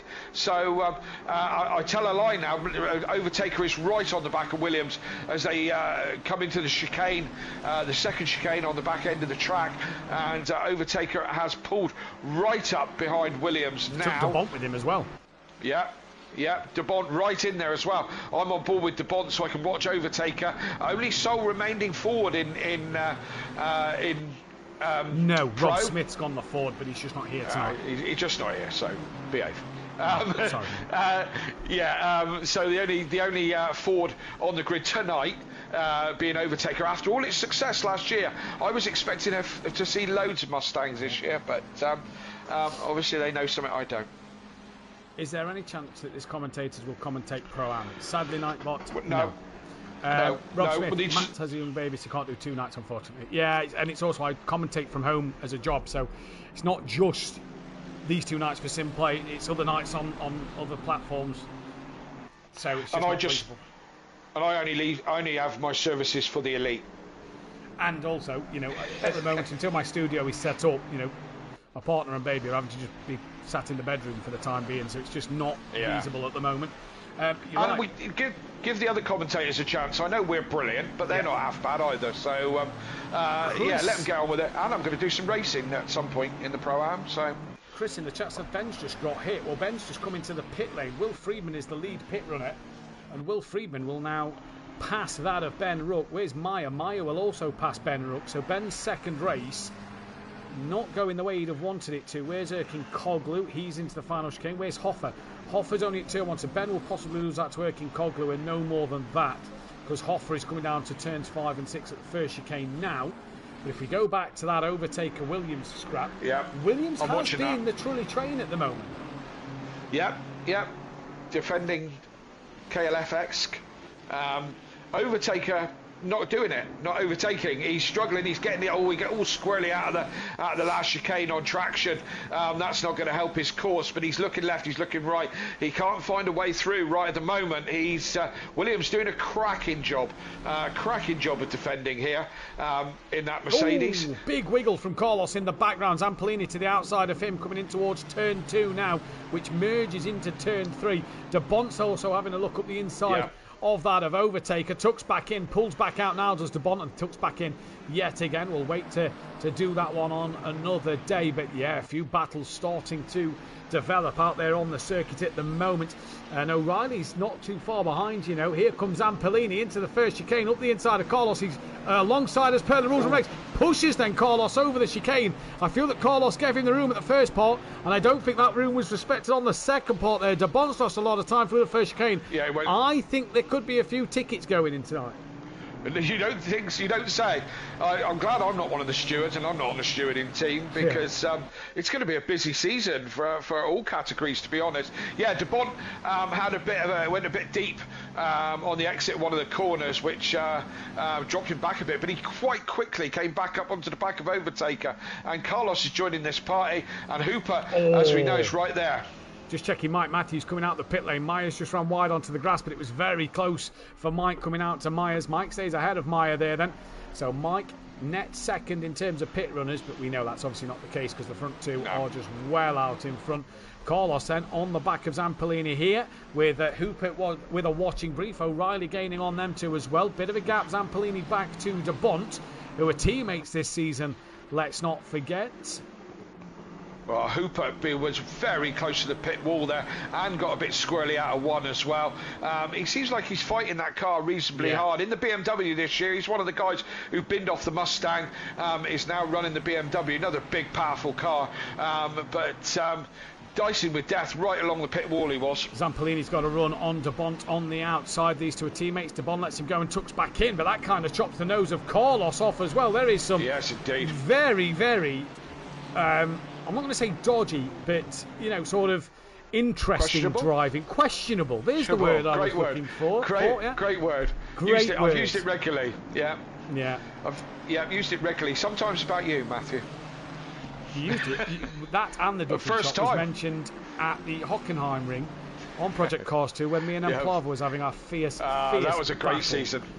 Carlos to the outside of De Bont at the hairpin. That'll be a tough job to get it done out there. And I think, and what is that? Was that Zampellini who spun Overtaker around? Because Zampellini's now slow and he's now 3 wide with his teammate De Bont as Carlos defends the inside and moves back across. And now Hoopert's up the inside of Zampellini. And I tell you what, and now Zampellini's nudged out of Hoopert out wide. Now Harris is side by side with De Bont. 2 by 2, there you go. It's not for Noah's Ark. It's for right of turn 1. O'Reilly fancies this to be 3 wide into turn 1 with his teammate Hooper. It's RRM versus Yin Yang. No, it is Yin Yang. No, that's Dapper Racing. And losing touch of who's who. Yin Yang are the two in front of them.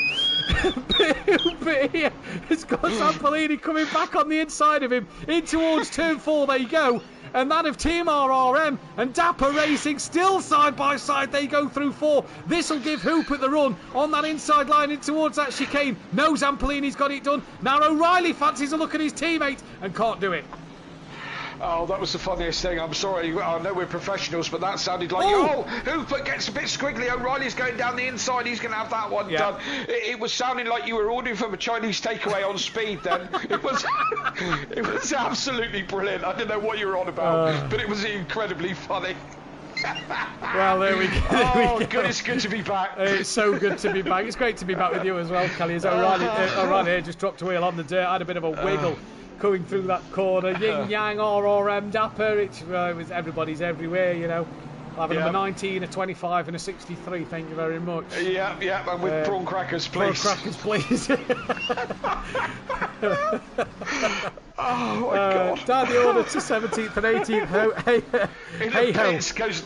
In the pit's got a couple of guys. De Bont's gone in. Ledger's gone in. What happened to my old friend Overtaker? He's gone way back now, but he continues on. He got spun around, didn't he, by Yin Yang, Ting Tong and whatever the names was. I can't remember. It was Zampellini who spun him around, but Fu Manchu and do you know what I mean? I kind of miss 13 cars on the grid. There's too much to talk about. Oh dear, but one way or another, if it's 13 cars or 35 cars, we still end up talking about food one way or another. One way or another, 100% yeah, absolutely. we do. We're down with Heyo on the back of Goudet. Goudet trying to chase down Cardno, as well as a few drivers have pitted. And we've got Van Zyl on the back of Lino in the background. Friedman still your net leader of the pit runners. Rob Ramsell back out on track yet to his pit stop. Obviously, he returns to the garage. Will Friedman's jumped Dan Davis in the pits. Has he? Right, okay. I'm just looking down there. I'm trying to get a grip of now who's where, and yeah, because you've got so many cars to look at. As you say, Will Friedman. I mean, Will Friedman and Dan Davis had some good scraps last season, both running a Porsche. They were both reasonably evenly matched in that Porsche. So I expect to see them close together throughout the season, to be honest. Both obviously Dan, multiple champion, and Will Friedman, a very decent racer. So I expect to see them in close company. We're waiting for everyone to do their pit stops now. There's no rush. There's 34 minutes left of pit window. But once all the pit stops are done, then it was finally an iron out, and we'll see who's where and who's done what. A couple of guys have been spun, and Ben had an early spin and has had to try and do his best to get back up. Clouden started. Clouden now in 11th, but hasn't pitted yet. Started very way back. Both Dan Davis and Overtaker have both been spun round. O'Reilly's had his incidents. So I think the only person who's had a clean run is the MSA boys at the moment, and they're still out in front. We've got to speak about Tarnock. He's coming up to lap somebody, and Silth is only 2.5 seconds there, still behind. Quite a way back then. I haven't got the numbers on my screen. Quite a way back then to Williams, who's still holding his own, Matt, isn't he? Yeah, in third place at the moment, but still, as I said, still doing a cracking job of holding on to that position and keeping his nose clean, while all else behind him aren't. And it's interesting to see how many of the teams are actually close with each other. It's MSA from Yin Yang. Team RRM, they are 5th and down the order, because I think the other one's pitted, so I can't see the other one. Then it's Dapper and Dapper. Team GBR of McGowan. Skunky's pitted, I do believe, so he's down the order as well. But then you've got SimPlay, Cloud9, Quantum, Full Send, AS, Greasy, and then Heyo, who's on his own. Paul Williams wants a Singapore chow mein. Rob Smith's already had his Chinese, and John Gooday's just got past Cardno. Yeah, I'm lucky enough to have a Chinese takeaway only about 5 doors down from where I live, which is absolutely epic. Well, actually, it's not. It cost me a fortune. So, the temptation. Yeah, it is all about temptation. But they actually shut at 9 o'clock, so I've had it. So, there we go. You know, yeah. Zampolini's now onto the back of Carlos. Williams has now got a bit of breathing space. And just to put into reference, Tordock's at the second chicane. Williams P3 has only just exited turn 4. So I think he's about 19 seconds I've got behind. That's 19 seconds to Sylph. As Zampolini to the outside of Carlos, kind of just turns in on Carlos, cuts the second chicane. That's surely got to be a yielded position there, and hasn't. I think Zam's name's going to come up a bit in the stewards' room this week. Oh, Carlos has tapped him round. Yeah. He's tapped him round. Yeah. Was that a bit Verstappen? I'd say so. It did look a bit of a retaliation late on the brakes. Less Verstappen, more Jason Plato, I think that one. Used the car in front to make the apex of the corner kind of tactic. Surely Jason would never do that. And good evening, Jason. I know he tunes in regularly. If only he did, he'd probably come round and kill us or send us a solicitor's letter. I've got more Jason merch than Matt Neal merch, so I'm his biggest fan, you know what I mean? So that's just the way it goes. As we're watching Matt Wright on the back of McGowan. Matt Wright, the current leader of the gold categories, which would mean both SimPlay racing drivers would have taken a gold win tonight, race 1 and race 2, and Zampolini's there in the 9th place. Look, a long way to go. Still, you got to think, Kelly, that extra 10 minutes is just it's just going to be fascinating, I think, this season, because last night Monkey Boy had a spin lap 1, and it's like, dude, you're all right, because 10 minutes, last season it was a 60-minute race. This extra 10 minutes just gives you that extra bit of time to make up these positions. That's exactly what I think is going to happen. You've got 10 minutes extra to make up the places. I think so, to a point. I think again it's going to be, we've now got, we're what are we, half distance, and we've got the MSA boys away in the distance, and you know they're not going to be caught unless they have a problem. Who's this coming round the outside of O'Reilly? That would be Hooper. Went right round the outside before they got to the chicane, and he's got the job done. Yes, he has. Nice move from Hooper there. There we go. Must have got traction. I was on board with O'Reilly, and then all of a sudden I saw this BMW come up from the side. O'Reilly hasn't given it up. He has looked to the outside, but I think he's going to get the job done. You'll have to wait for another moment on that one, my friend. Well, I'm watching the Matt Wright Ian McGowan fight, and they've got Zampolini now on the back of them two, so going to be interesting to see what happens here. Obviously, all these guys still, the top 20 still to pit, and I believe Rob Randall's still to pit down in last place, but he returned to the pits. Matt Wright wants none of it. He's gone into the pit lane. Yeah, might be a smart move at this point. As I say, we're half distance. I think if you're a front runner and you have a spin early doors, you're still going to struggle to get to the... Because such is the pace. Yes. That's the problem, you know. Such is the pace. It isn't... again... I wondered why Friedman had jumped down, but it makes sense, doesn't it? Dan had that moment because O'Reilly spun him around. And that, you know, it's going to be really frustrating when you get spun around because it's going to be so difficult to come back. But I mean, this is part of the modern SimPlay era. When we were back on Project, it was easier to catch up a distance, especially when damage was so incredibly easy to get. And the cars, Hooper, bounced across the chicane. O'Reilly's going to have a look down the inside now. Is he going to make it stick? This is exactly where he got done last time. But he's got it done, has he? I don't know. No? Yes, he has. O'Reilly has got it done, And that all started with Hooper bouncing across the chicane. You get that chicane wrong, Matt, and balances the car terribly, doesn't it? And again, it was worse on Project. You did that chicane wrong on Project, and you were in the wall as quick as you like. But it's a little better on ACC. But it's still easy to unsettle the car and someone get a run on you, which exactly happened. Dips in that middle part of the chicane. I think that's the bit that catches a few people out. Right, the running order, we've just under half this race to go. It's Tordock from Silk with Williams third. Then it's Carlos with O'Reilly and Hooper fifth and sixth. Zampolini's back up to seventh from McGowan. Then Overtaker.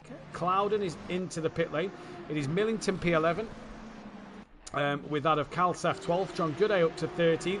Cordno 14th from Hayho. Then it's Cairns, Van Zyl, Lino and Snai. They are the last of the pit runners on circuit, although Clouden and Millington into the pits now. Then it's Will Freeman with Dan Davis, Matt Wright, Meyer, Mike Matthews, DeBont, Erkinkoglu, Patrick Ledger, Ben Rook down in 28th. He's had a couple of moments tonight. We saw one spin and then we heard Chris in the chat say he got hit. Harris 29th. Then it's Hibbs, Hoffert, Skunky, Ramsell down in 33rd, left to pit. I thought we had 34 runners, which means we've lost a driver. And it'll probably take us 10 minutes to work out that is with a grid this size. I think we've lost Sully.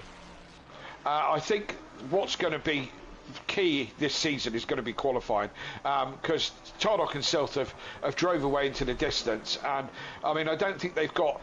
I think Williams holding people up for as long as he did, absolutely rightly, has given the MSA boys a chance to stretch their legs. I think being in the mid-pack this season is going to be very treacherous. Yeah, I'd agree with that one. I think it's going to be interesting, and then keeping your nose clean is going to be vital, and you know we both know what that's like. It doesn't, you know, some of it is just blind luck. You know, sometimes you just can't avoid what's coming at you. You know, 100%. Yeah. So, more, Kelly. I think it's going to be about, you know, when we get to tracks like Kota, which are a bit bigger as well and a bit wider. You know, Zolder's not exactly the widest circuit. It narrows up as you come into that first chicane, doesn't it? And I don't think that massively helps a lot of people and drivers in particular. Okay, I've just been kicked from the session. Hope that's not a problem developing for everyone. Well, hopefully not, so we'll let you get back in. But Good. Going to go down, back up to Carlos in P number 4, who is just been handed a drink there, and there's a baby feeding on the boob next to me. So there we go. That's something you don't hear Martin Brundle say, isn't it? How many women walk in his commentary box with a baby on the boob? That's the question. None. Well, that's probably not something that we know, but yeah, I wouldn't have said it's very many. Yeah. That's for certain. Williams is coming under pressure from his teammates, Carlos and O'Reilly, Hooper's not a million miles away. And then I'm just noticing that Zampolini is pitted. So did Zampolini jump Will Friedman? No, he did not. Did he jump Dan Davis? No, he did not. So Dan comes out ahead of Zampolini. Zampolini behind Dan Davis and ahead of Matt Wright. So Zampolini will slot into 16th place because Van Zyl's also into the pits. Yeah. Yeah, I'm back in the session now, so I don't know what happened there. And luckily, it's not a thing for everyone. So just my end. Whatever happened there, I don't know. I was going to try and have a look at the lap times.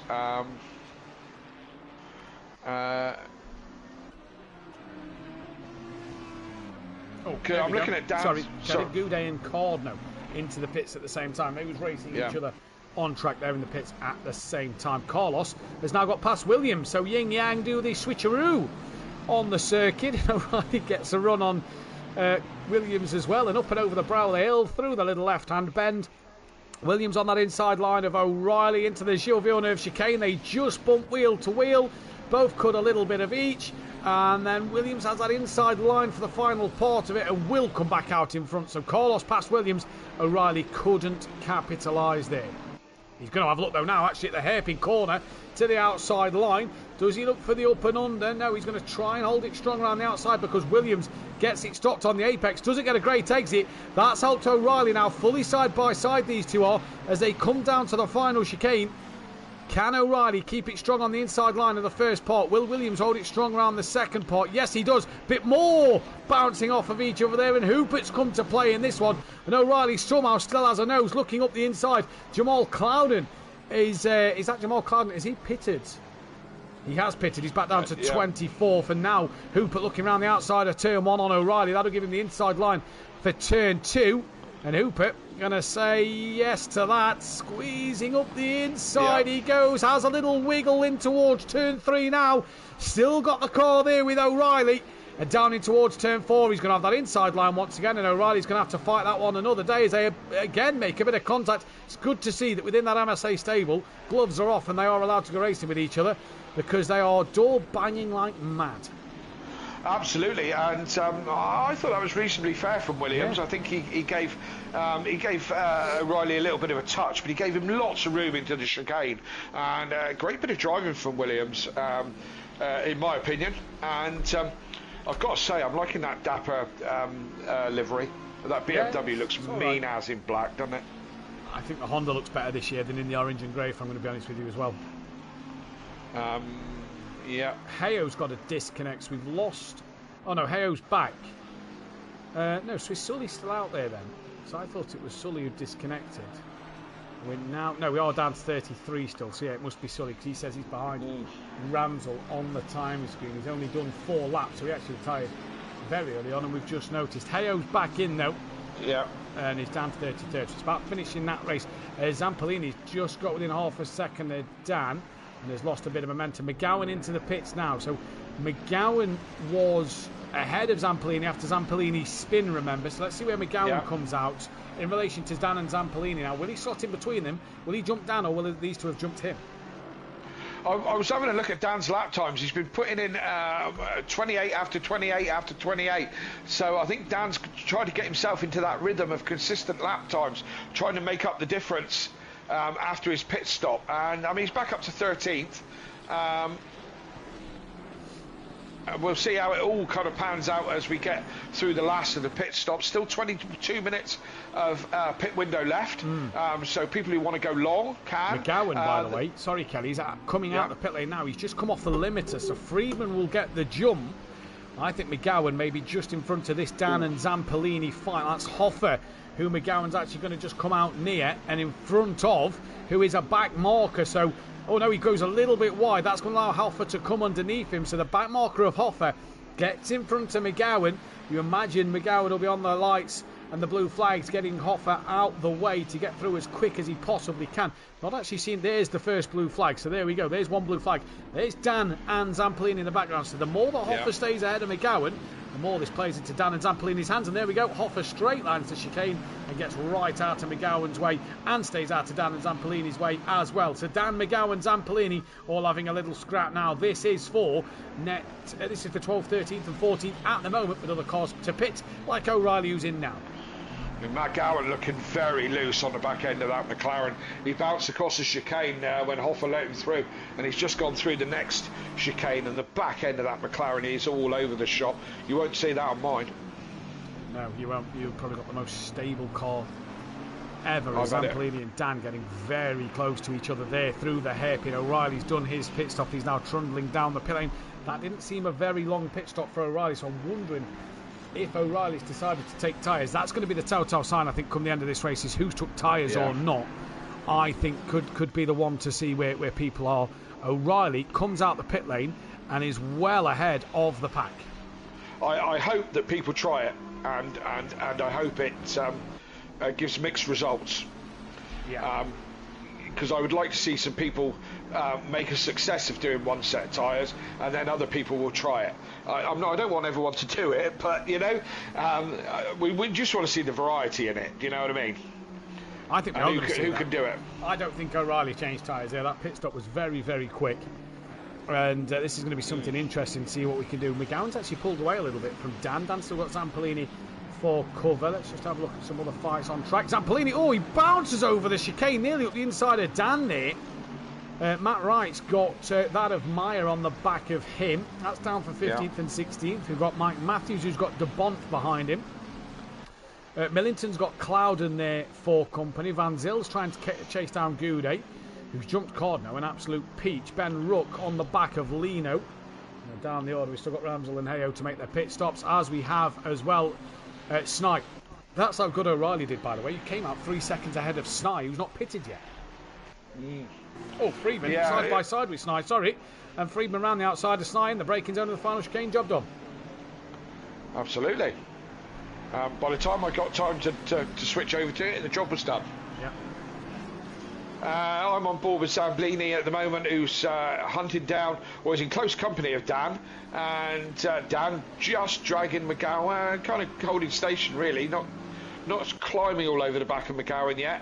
But Millington, sorry Kelly, Millington's got a yellow flag round his name. He's been off. You can see the bonnet lifted on that car. That's allowed Goudet through, and Van Zyl. He's got Cardno behind him now, so Millington has been off the road somewhere. And he's got a bit of damage to his name. I did notice when we was watching that Dan McGowan Zampolini fight, look in the background here, the viewers, there is Tardok. So that explains how far he is in front, considering he's not pitted yet. Yeah. You're right, he hasn't pitted yet, and for those who did take tyres, which would be most of them, that's still a 30-second pit stop. You know, so that's a handful of time. But again, this is how this is going to throw things up. Multiple, huge grid, large pit window, larger race. This is going to play into things. There's going to be lapping going on. More of it. 100%. I mean, look at the track map. There's still barely a space on track where you've got a good gap. The 442 of Carlos has probably got the cleanest part of the circuit until he gets to number 34. 9 of Ledger. 442. Who's 34? I don't know who 34 is. Why? Oh, just they look like they had a big old space. Oh, that's Harris. Yeah, they've got a good space, but the 15's pretty close to them. I think the 442 to Ledger's got the biggest space. Put it this way, Carlos at the second chicane, Ledger's at the hairpin, whereas the 34's coming into turn 4 while the 15's halfway down the straight towards the first chicane. So I think Carlos got the best gap here. Dan slides on the exit of turn 1. He's now just gone from attacking the back of McGowan to having Zampolini attacking the back of him. This is going to be interesting. Zampolini's been in the thick of battles all afternoon long. As I said, I think his... Sorry, I'll just say, I think his name's going to pop up a little bit in the steward's room this week. We'll see what happens, but he's now got to come up with a 10-time champ Dan Davis, who's you may see struggle in a week or two's time. He's got a new Fanatec being sorted. Zampolini's got the run on him here. We'll get back to that in a moment.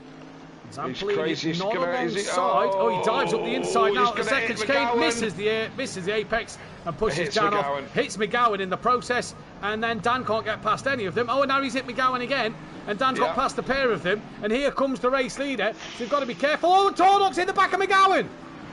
Oh my God. Chaos at Zolder, dear, Kelly. Dear. Yeah.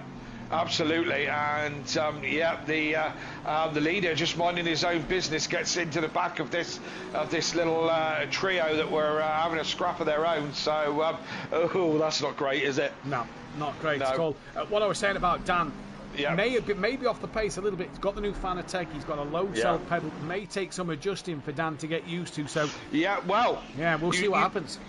You say that because Ben Rook has also got the same setup and reckons he found in testing 6/10. I'm not saying it's not quicker, Kelly. No, I'm just saying it's that change of getting used to, and Ben's had that time in the off season to get used to that pedal.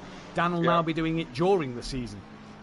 What I thought was a nice touch at some of you are friends with Ben were seen on his Facebook. He had his wheels signed by some of the touring car drivers.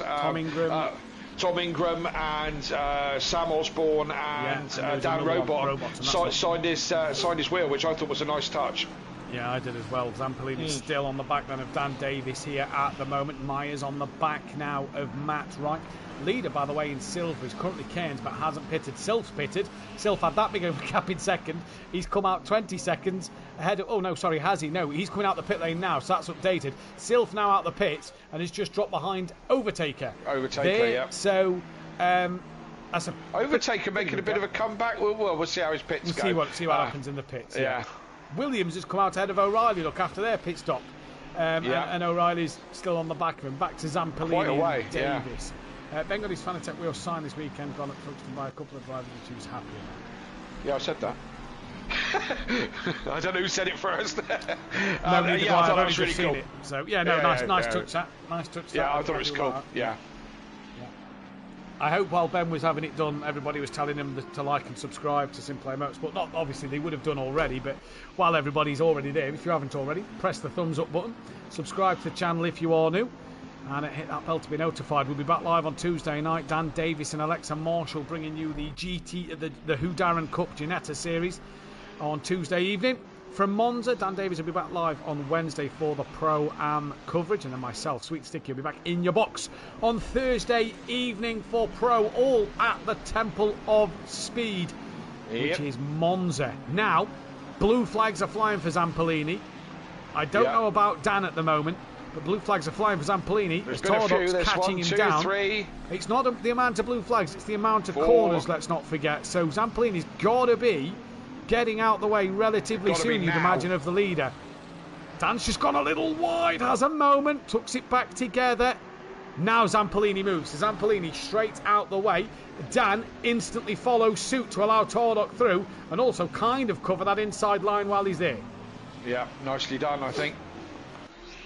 I'd agree. Timed that in just the right space. He saw Tardock coming down the inside, but covered the line. Tardock lost a bit of time there negotiating these two, but not like he hasn't got a bit in hand. Exactly that. Williams and O'Reilly still going at it. Overtaker has lost out to Sylph a little bit. Sylph's just started to pull away, just trying to look at other fights on the circuit. Matt Wright has pulled away a little bit from Meyer, not a huge amount. Meyer's still there or thereabouts. We've got Ben Rook on the back of Steve Millington now.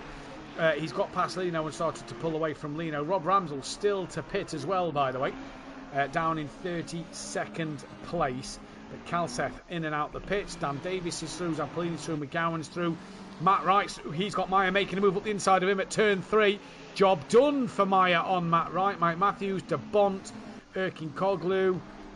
Where did Calseth come out there? He's side by side with that of, I believe that's Patrick Ledger. Yes, it is. So he's come out, what will be 20th, 19th place, I reckon. Yes, indeed. O'Reilly still can't find a way past Williams. He's been looking at the back of that Merc most of the evening this evening, and fame for Zampolini, he can't see a way past Dan Davis at the moment. Yeah, they're two of the closest battles on track. We try to cover as much as we possibly can. Looks like Matt Wright's coming back at Mayer. Yes, those cars of SimPlay Racing looking very nice in the orange and black, very, very much McLaren-like. I thought I'd get a chance to look at them. as I said, sorry if we can't get all the action, because there's a lot of action. Ben Rook having a look at Steve Millington. He's going to have a look down the inside into the chicane. This could be interesting between the two of them. And Ben Rook got it done. And Lino, new guy, he just got a little bit... anyway, just basically got out of the way, and Ben got the job done. And I think the back marker of Hayo just went past him. So all to play for, up and down. There's points all the way down to 30th. You've got to score points to win a championship. So even when you're having a bad day, you've got to make the best of it. You have indeed. Zampolini on the back of Dan. Zampolini taps the back of Dan as they both bunny up over the first chicane. Dan's going to be getting incredibly frustrated at the amount of drivers that have been in his rear end tonight. Yeah, absolutely. Absolutely. That has hit his rear end, not been in his rear end. Let me rephrase that one. Rephrase that much better. Luckily, I bought plenty of body panels for them for the Lamborghini supplied a few more than Porsche. I got a good deal. I buy one get 6 free, and I got a great deal on some of the rubbish body parts as well. So Tardoc's pitted. He's came out half a second off the back of Hooper. So Tardoc may actually have to overtake somebody in this race. As O'Reilly once again still on the back of Williams here. Then Dan Davies now back in the top 10. I said he'd struggled to get top 7, didn't I? He's 4 seconds off the back of Snide, who's 4 seconds off the back of Friedman. So that's 8 seconds, 8.5 seconds. I think Danny's off the back of Will Friedman. So that's just showing there that how much that one spin has cost Dan, possible top 10 position. That is Ramsell coming out the pit lane as Zampolini's looking up the inside into turn 2. And then there's Robert Ramsell. I think Zampolini is going to have that done. He's got to be careful of the back marker, and then runs down onto the grass a little bit there. Not a car's width left on the outside. I tell you what, limits being pushed here at Zolder tonight. Belgium is putting on a belter. Car 15, Absolutely. Who's the car 15? The yellow flag at this chicane here. And car 15 is Hayo. Hayo's off. Yeah. Yes, indeed, and the pecking order is being sorted out, isn't it? Who's alpha male? Who's got the biggest kahunas? And it's starting to be sorted out. But Matt Wright's had a moment, and Mike Matthews has just got past him. De Bont may fancy a look as well. No, not close enough. So, sorry, Kelly. Oh, not at all. I was just saying that the pecking order is being sorted out. Yeah. But at the moment, it's. Normal service resumed with MSA Racing, and there's still the top 2 haven't pitted yet. Still 8 minutes. They're going very long now, Matt, aren't they? And there's 8 minutes left of the pit window, and there's 3 drivers I'm interested. Snide, we know he's probably going to tumble down the order. He's got a bit of damage on his car as well. Carlos and Hooper, in terms of Williams and O'Reilly, very interested to see where they come out. An overtaker in regards to Zampolini and Dan, very interested about as well. So, going to be one to keep our eyes on what will happen between them 3 when they all decide to come into the pit lane. Tardoc here just being held a little bit by Hooper, which you would say is playing into Silph's hand, but Silph is 9.5 behind, and that's Clouden behind them. You'd love to say that Clouden's in this contention and in this fight for the positions. Sadly, he's down in 21st and a lap down. Yeah, it's another night for him to forget, unfortunately. He looked like he was having great pace. And again, Hooper just absolutely flirting with the wall. So incredibly close. He runs to the pit wall. Tardoc, Hooper was... sorry? Take us in. This will be interesting. He's another one that fell victim to being hit and spun round reasonably early doors. Let's see if he's put in enough lap times to drag himself back up into possibly... a good points playing position is what he's looking for now, because you've got to say the podium is lost for a lot of these guys. It's just who can score good points. Oh, Hooper's round. He dropped it all by himself on the exit of the chicane. Back end unsettled, just bounced that car round. Tardoc said, "Thank you. I'm going to be in front of you anyway." But that's given Hooper. He falls behind. Well, Clouden's gone past him, but that's not for position.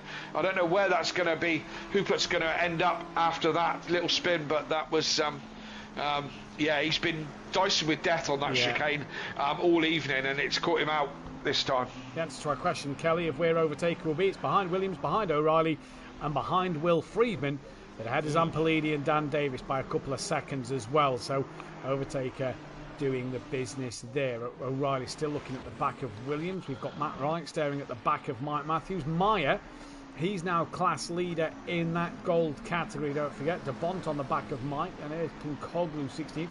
Snide still in the pit lane. He's dropping down the order. Kalsef, Ledger, Cairns, Clouden.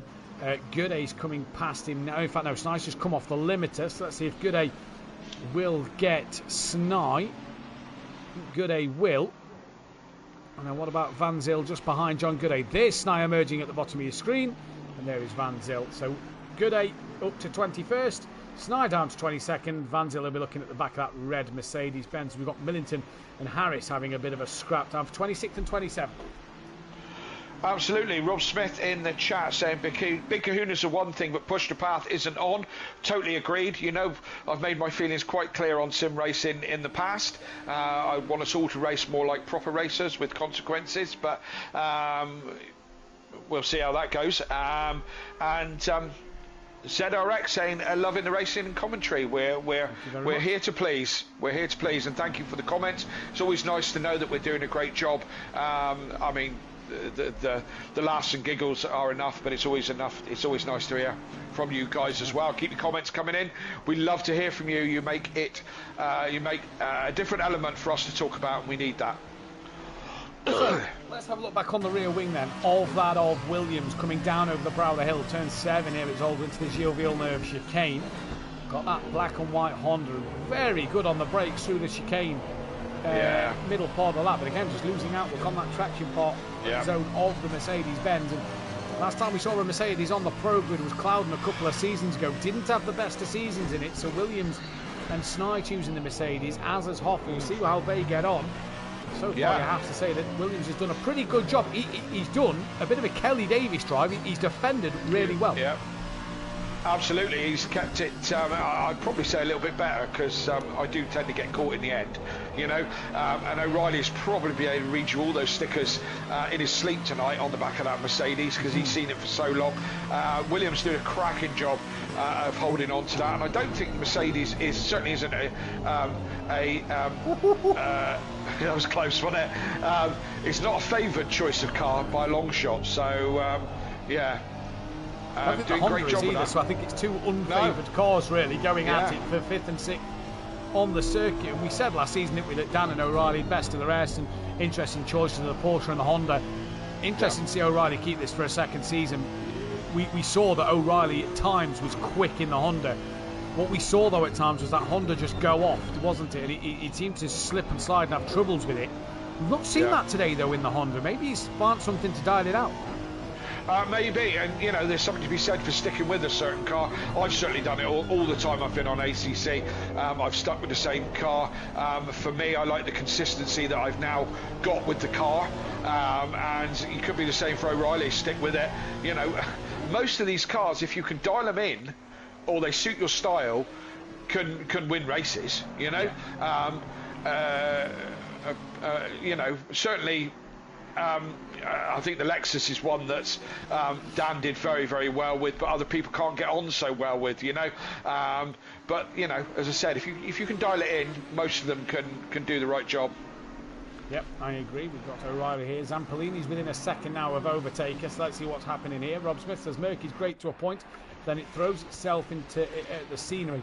I think that's how the Honda pretty much was, wasn't it, last year? If I remember back to O'Reilly, it seemed very quick and good in his hands, but then you just have a moment or two where that was it. It just snapped on him in a strange position. Yeah, reminds me of, again, Project Cars. That was like every car. All of a sudden you'd just be going on minding your own business, and then you're in the wall. Zambini having a look at overtaker now. He's going to have another. He's knocked him round. Oh dear, that's not great, is it? You know. Yeah, a little bit pushy, Taker is giving that. That is a Duffin flash if I've ever seen one. An angry one. That is several presses of the button, and it's still going. So that is 100%. No, and he's not going to be. And fair play, to be honest. Yeah, rightly so. Rightly so from what we see. And do you know what? I credited Nico Rosberg for his approach to something the other day in the Formula One. I'm going to take the same approach. Zampolini has just drove through overtaker there. Yeah, and I mean, it's, you know, Say it as you see it, Kelly. Say it as you see it, isn't it? Well, yeah, you know, as I say, we don't down on any driver. It's all for fun and whatever. But I think Zambini's been a little bit pushy tonight, and I think that will reflect in the stewards' room, and that's where it'll end. You know, so but I mean, it is difficult when you've been knocked around, because those, however much the stewards favour you, it's that race lost. You know, and that time lost. And as I said, I am a strong believer in trying to. I say trying to race as cleanly, as fairly as possible, and I know stuff happens to us all, you know. Just put out there, echoing Kelly's comments here. When Kelly says favouring, it means in terms of going in your favour in that steward's decision. It doesn't mean that the stewards have favourite people. No. Would rather steward over. It means favouring that decision of that said driver. Obviously, as Kelly then said, you know, what Overtaker has lost there may not be what you know, if that would have gone fully round and Taker loses 5 or 6 places, you know, Zampolini may not get a penalty that echoes 5 or 6 places to give Overtaker the place back. And Overtaker's never going to have those points back. That's you know, never going to have those points back, regardless what penalty is given to. Let's take any situation, you know, if you knock someone round, and I'll tell you the one that's kind of got me, the Formula One thing, where we just had a mention about Rosberg. Just recently at Monaco, a certain driver purposely took the chicane and said, I'll take the penalty. You know, you can't go driving like that. You have to be as you know, that's not playing the game, and giving someone a nudge isn't playing the game. I've certainly been brought up around this bunch at SimPlay. When you knock someone, you tend to let them have that back, you know, rightly or wrongly. You know, that's I want to see more fairer, cleaner racing. I want battles, and I don't mind cars touching, but if you look now, though, Kelly, look, winning this last 4.5 minutes of this race, look, Dan's now on the back of Overtaker, and how much of that is down to the fact that Overtaker got tapped around at turn 2. He's now put the two fierce rivals of all these seasons gone by, you know, back at it once again, round 2 of the season.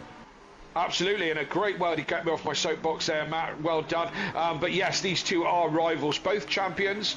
Dan with quite a few. Overtaker 1 or 2 championships. One championship. Was a formidable force when he first joined us at SimPlay, and I remember being in the same category as him back in those days, a long time ago, back on Project Cars. And these two have gone wheel to wheel so many times, and and here they are again. They seem to end up on the same bit of tarmac a lot, don't they? You do indeed, and obviously Dan span around by O'Reilly early doors. Overtaker, I think that's possibly Overtaker's second incident with Zampolini in this race as well, so second with the same driver. Taker just pulled away from Dan in that middle set. Let's go back to Williams and O'Reilly. That's how it has been for an hour and 10 minutes near enough. Myers got Mike on the back of him. De Bont's lost out to Mike, but has passed Matt right. We've got Patrick Ledger on the back of Kalseth down the order. We've got Snye and Van Zyl having a little scrap coming into the first chicane. Ledger went deep. Sorry, mate. Ledger went deep on the grass, nearly in the wall, but he's managed to keep it out of the wall, so happy days. And we've got Harris trying to go around the outside, now looking for the up and under on Millington at the exit of turn 3. He's got alongside and off in towards turn 4. And Millington says not today, and just behind these two having a ding-dong is third and fourth on track of that of Kalseth.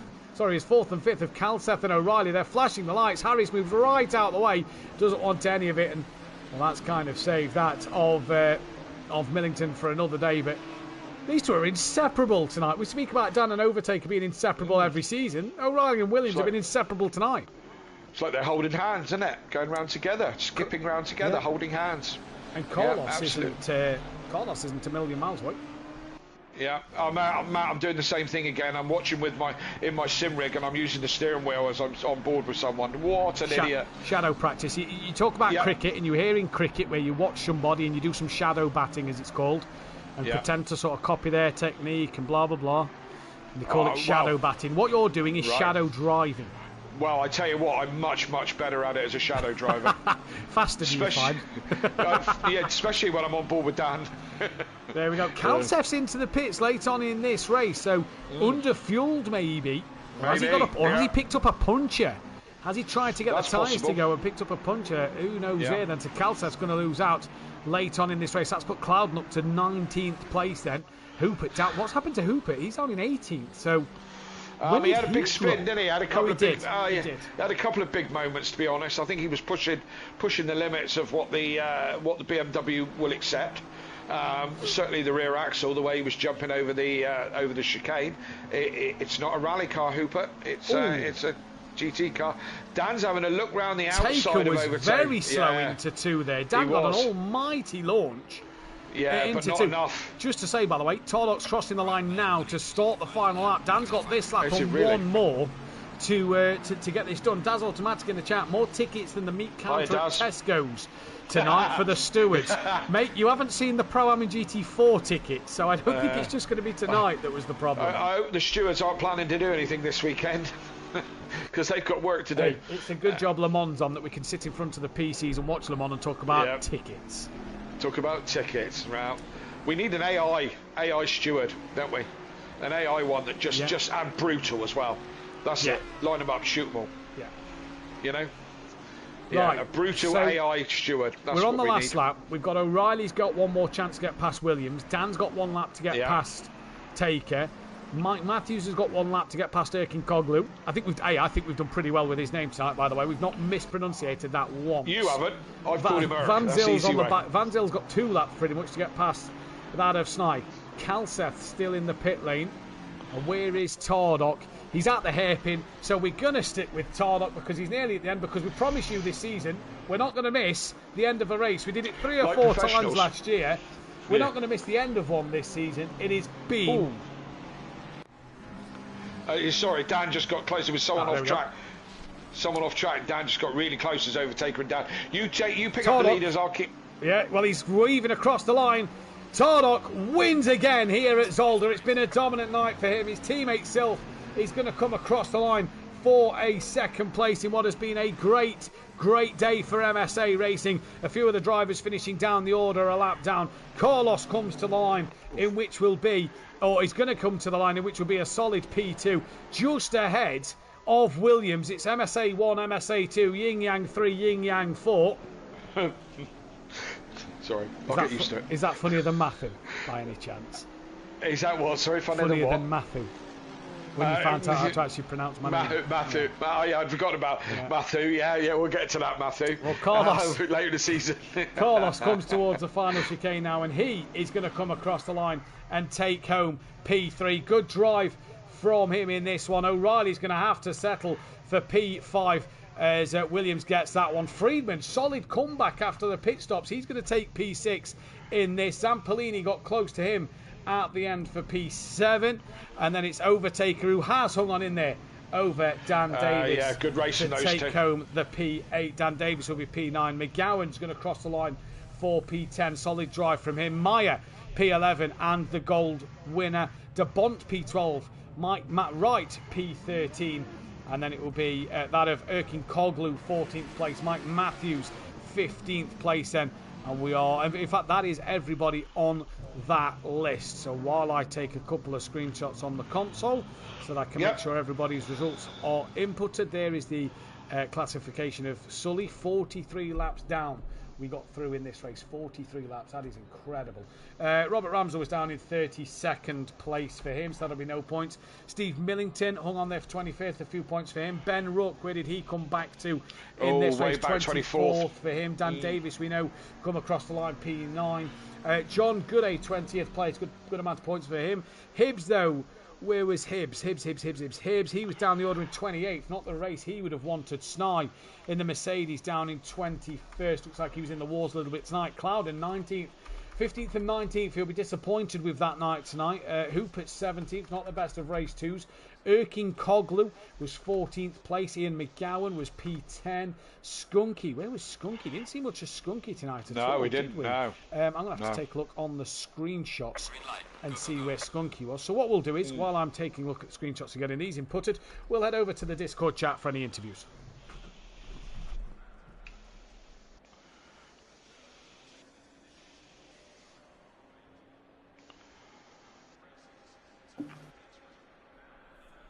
We are now in the Discord chat, and hopefully everybody can hear us nice and loud and clear. So while we get the race results in, there's Kelly Davis with us.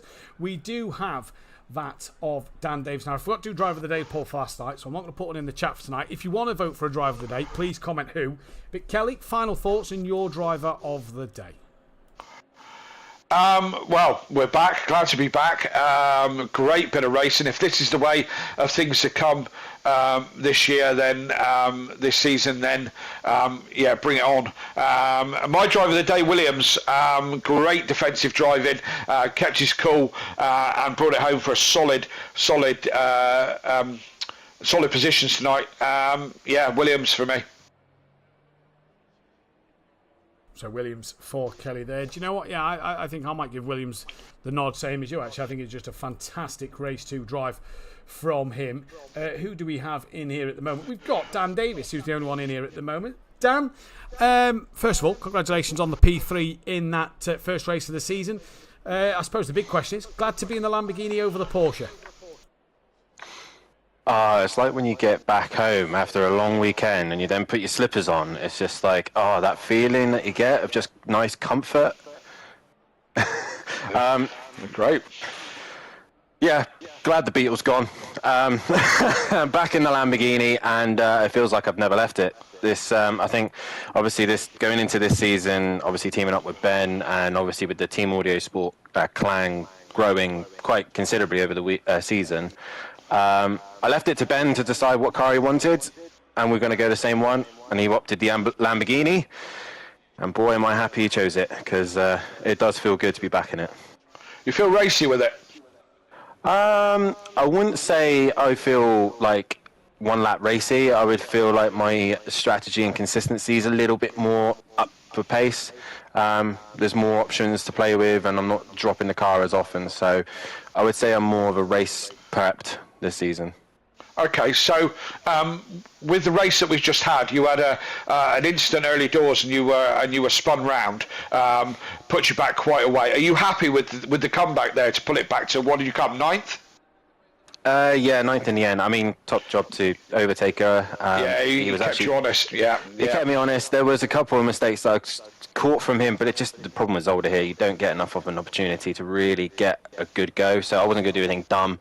So fair play to overtake her. Good job from him. But yeah, I'm happy with the recovery. Halfway through that race, I was just trying to decide what to do strategy-wise, because I was catching the pack and I saw that Williams was holding everyone up. So, and I was going to join that pack in no time. So in the end, I just decided, let's just get out of this traffic and see what we can do. So, which didn't pay out. I saw Friedman come out with a genius strategy in that one.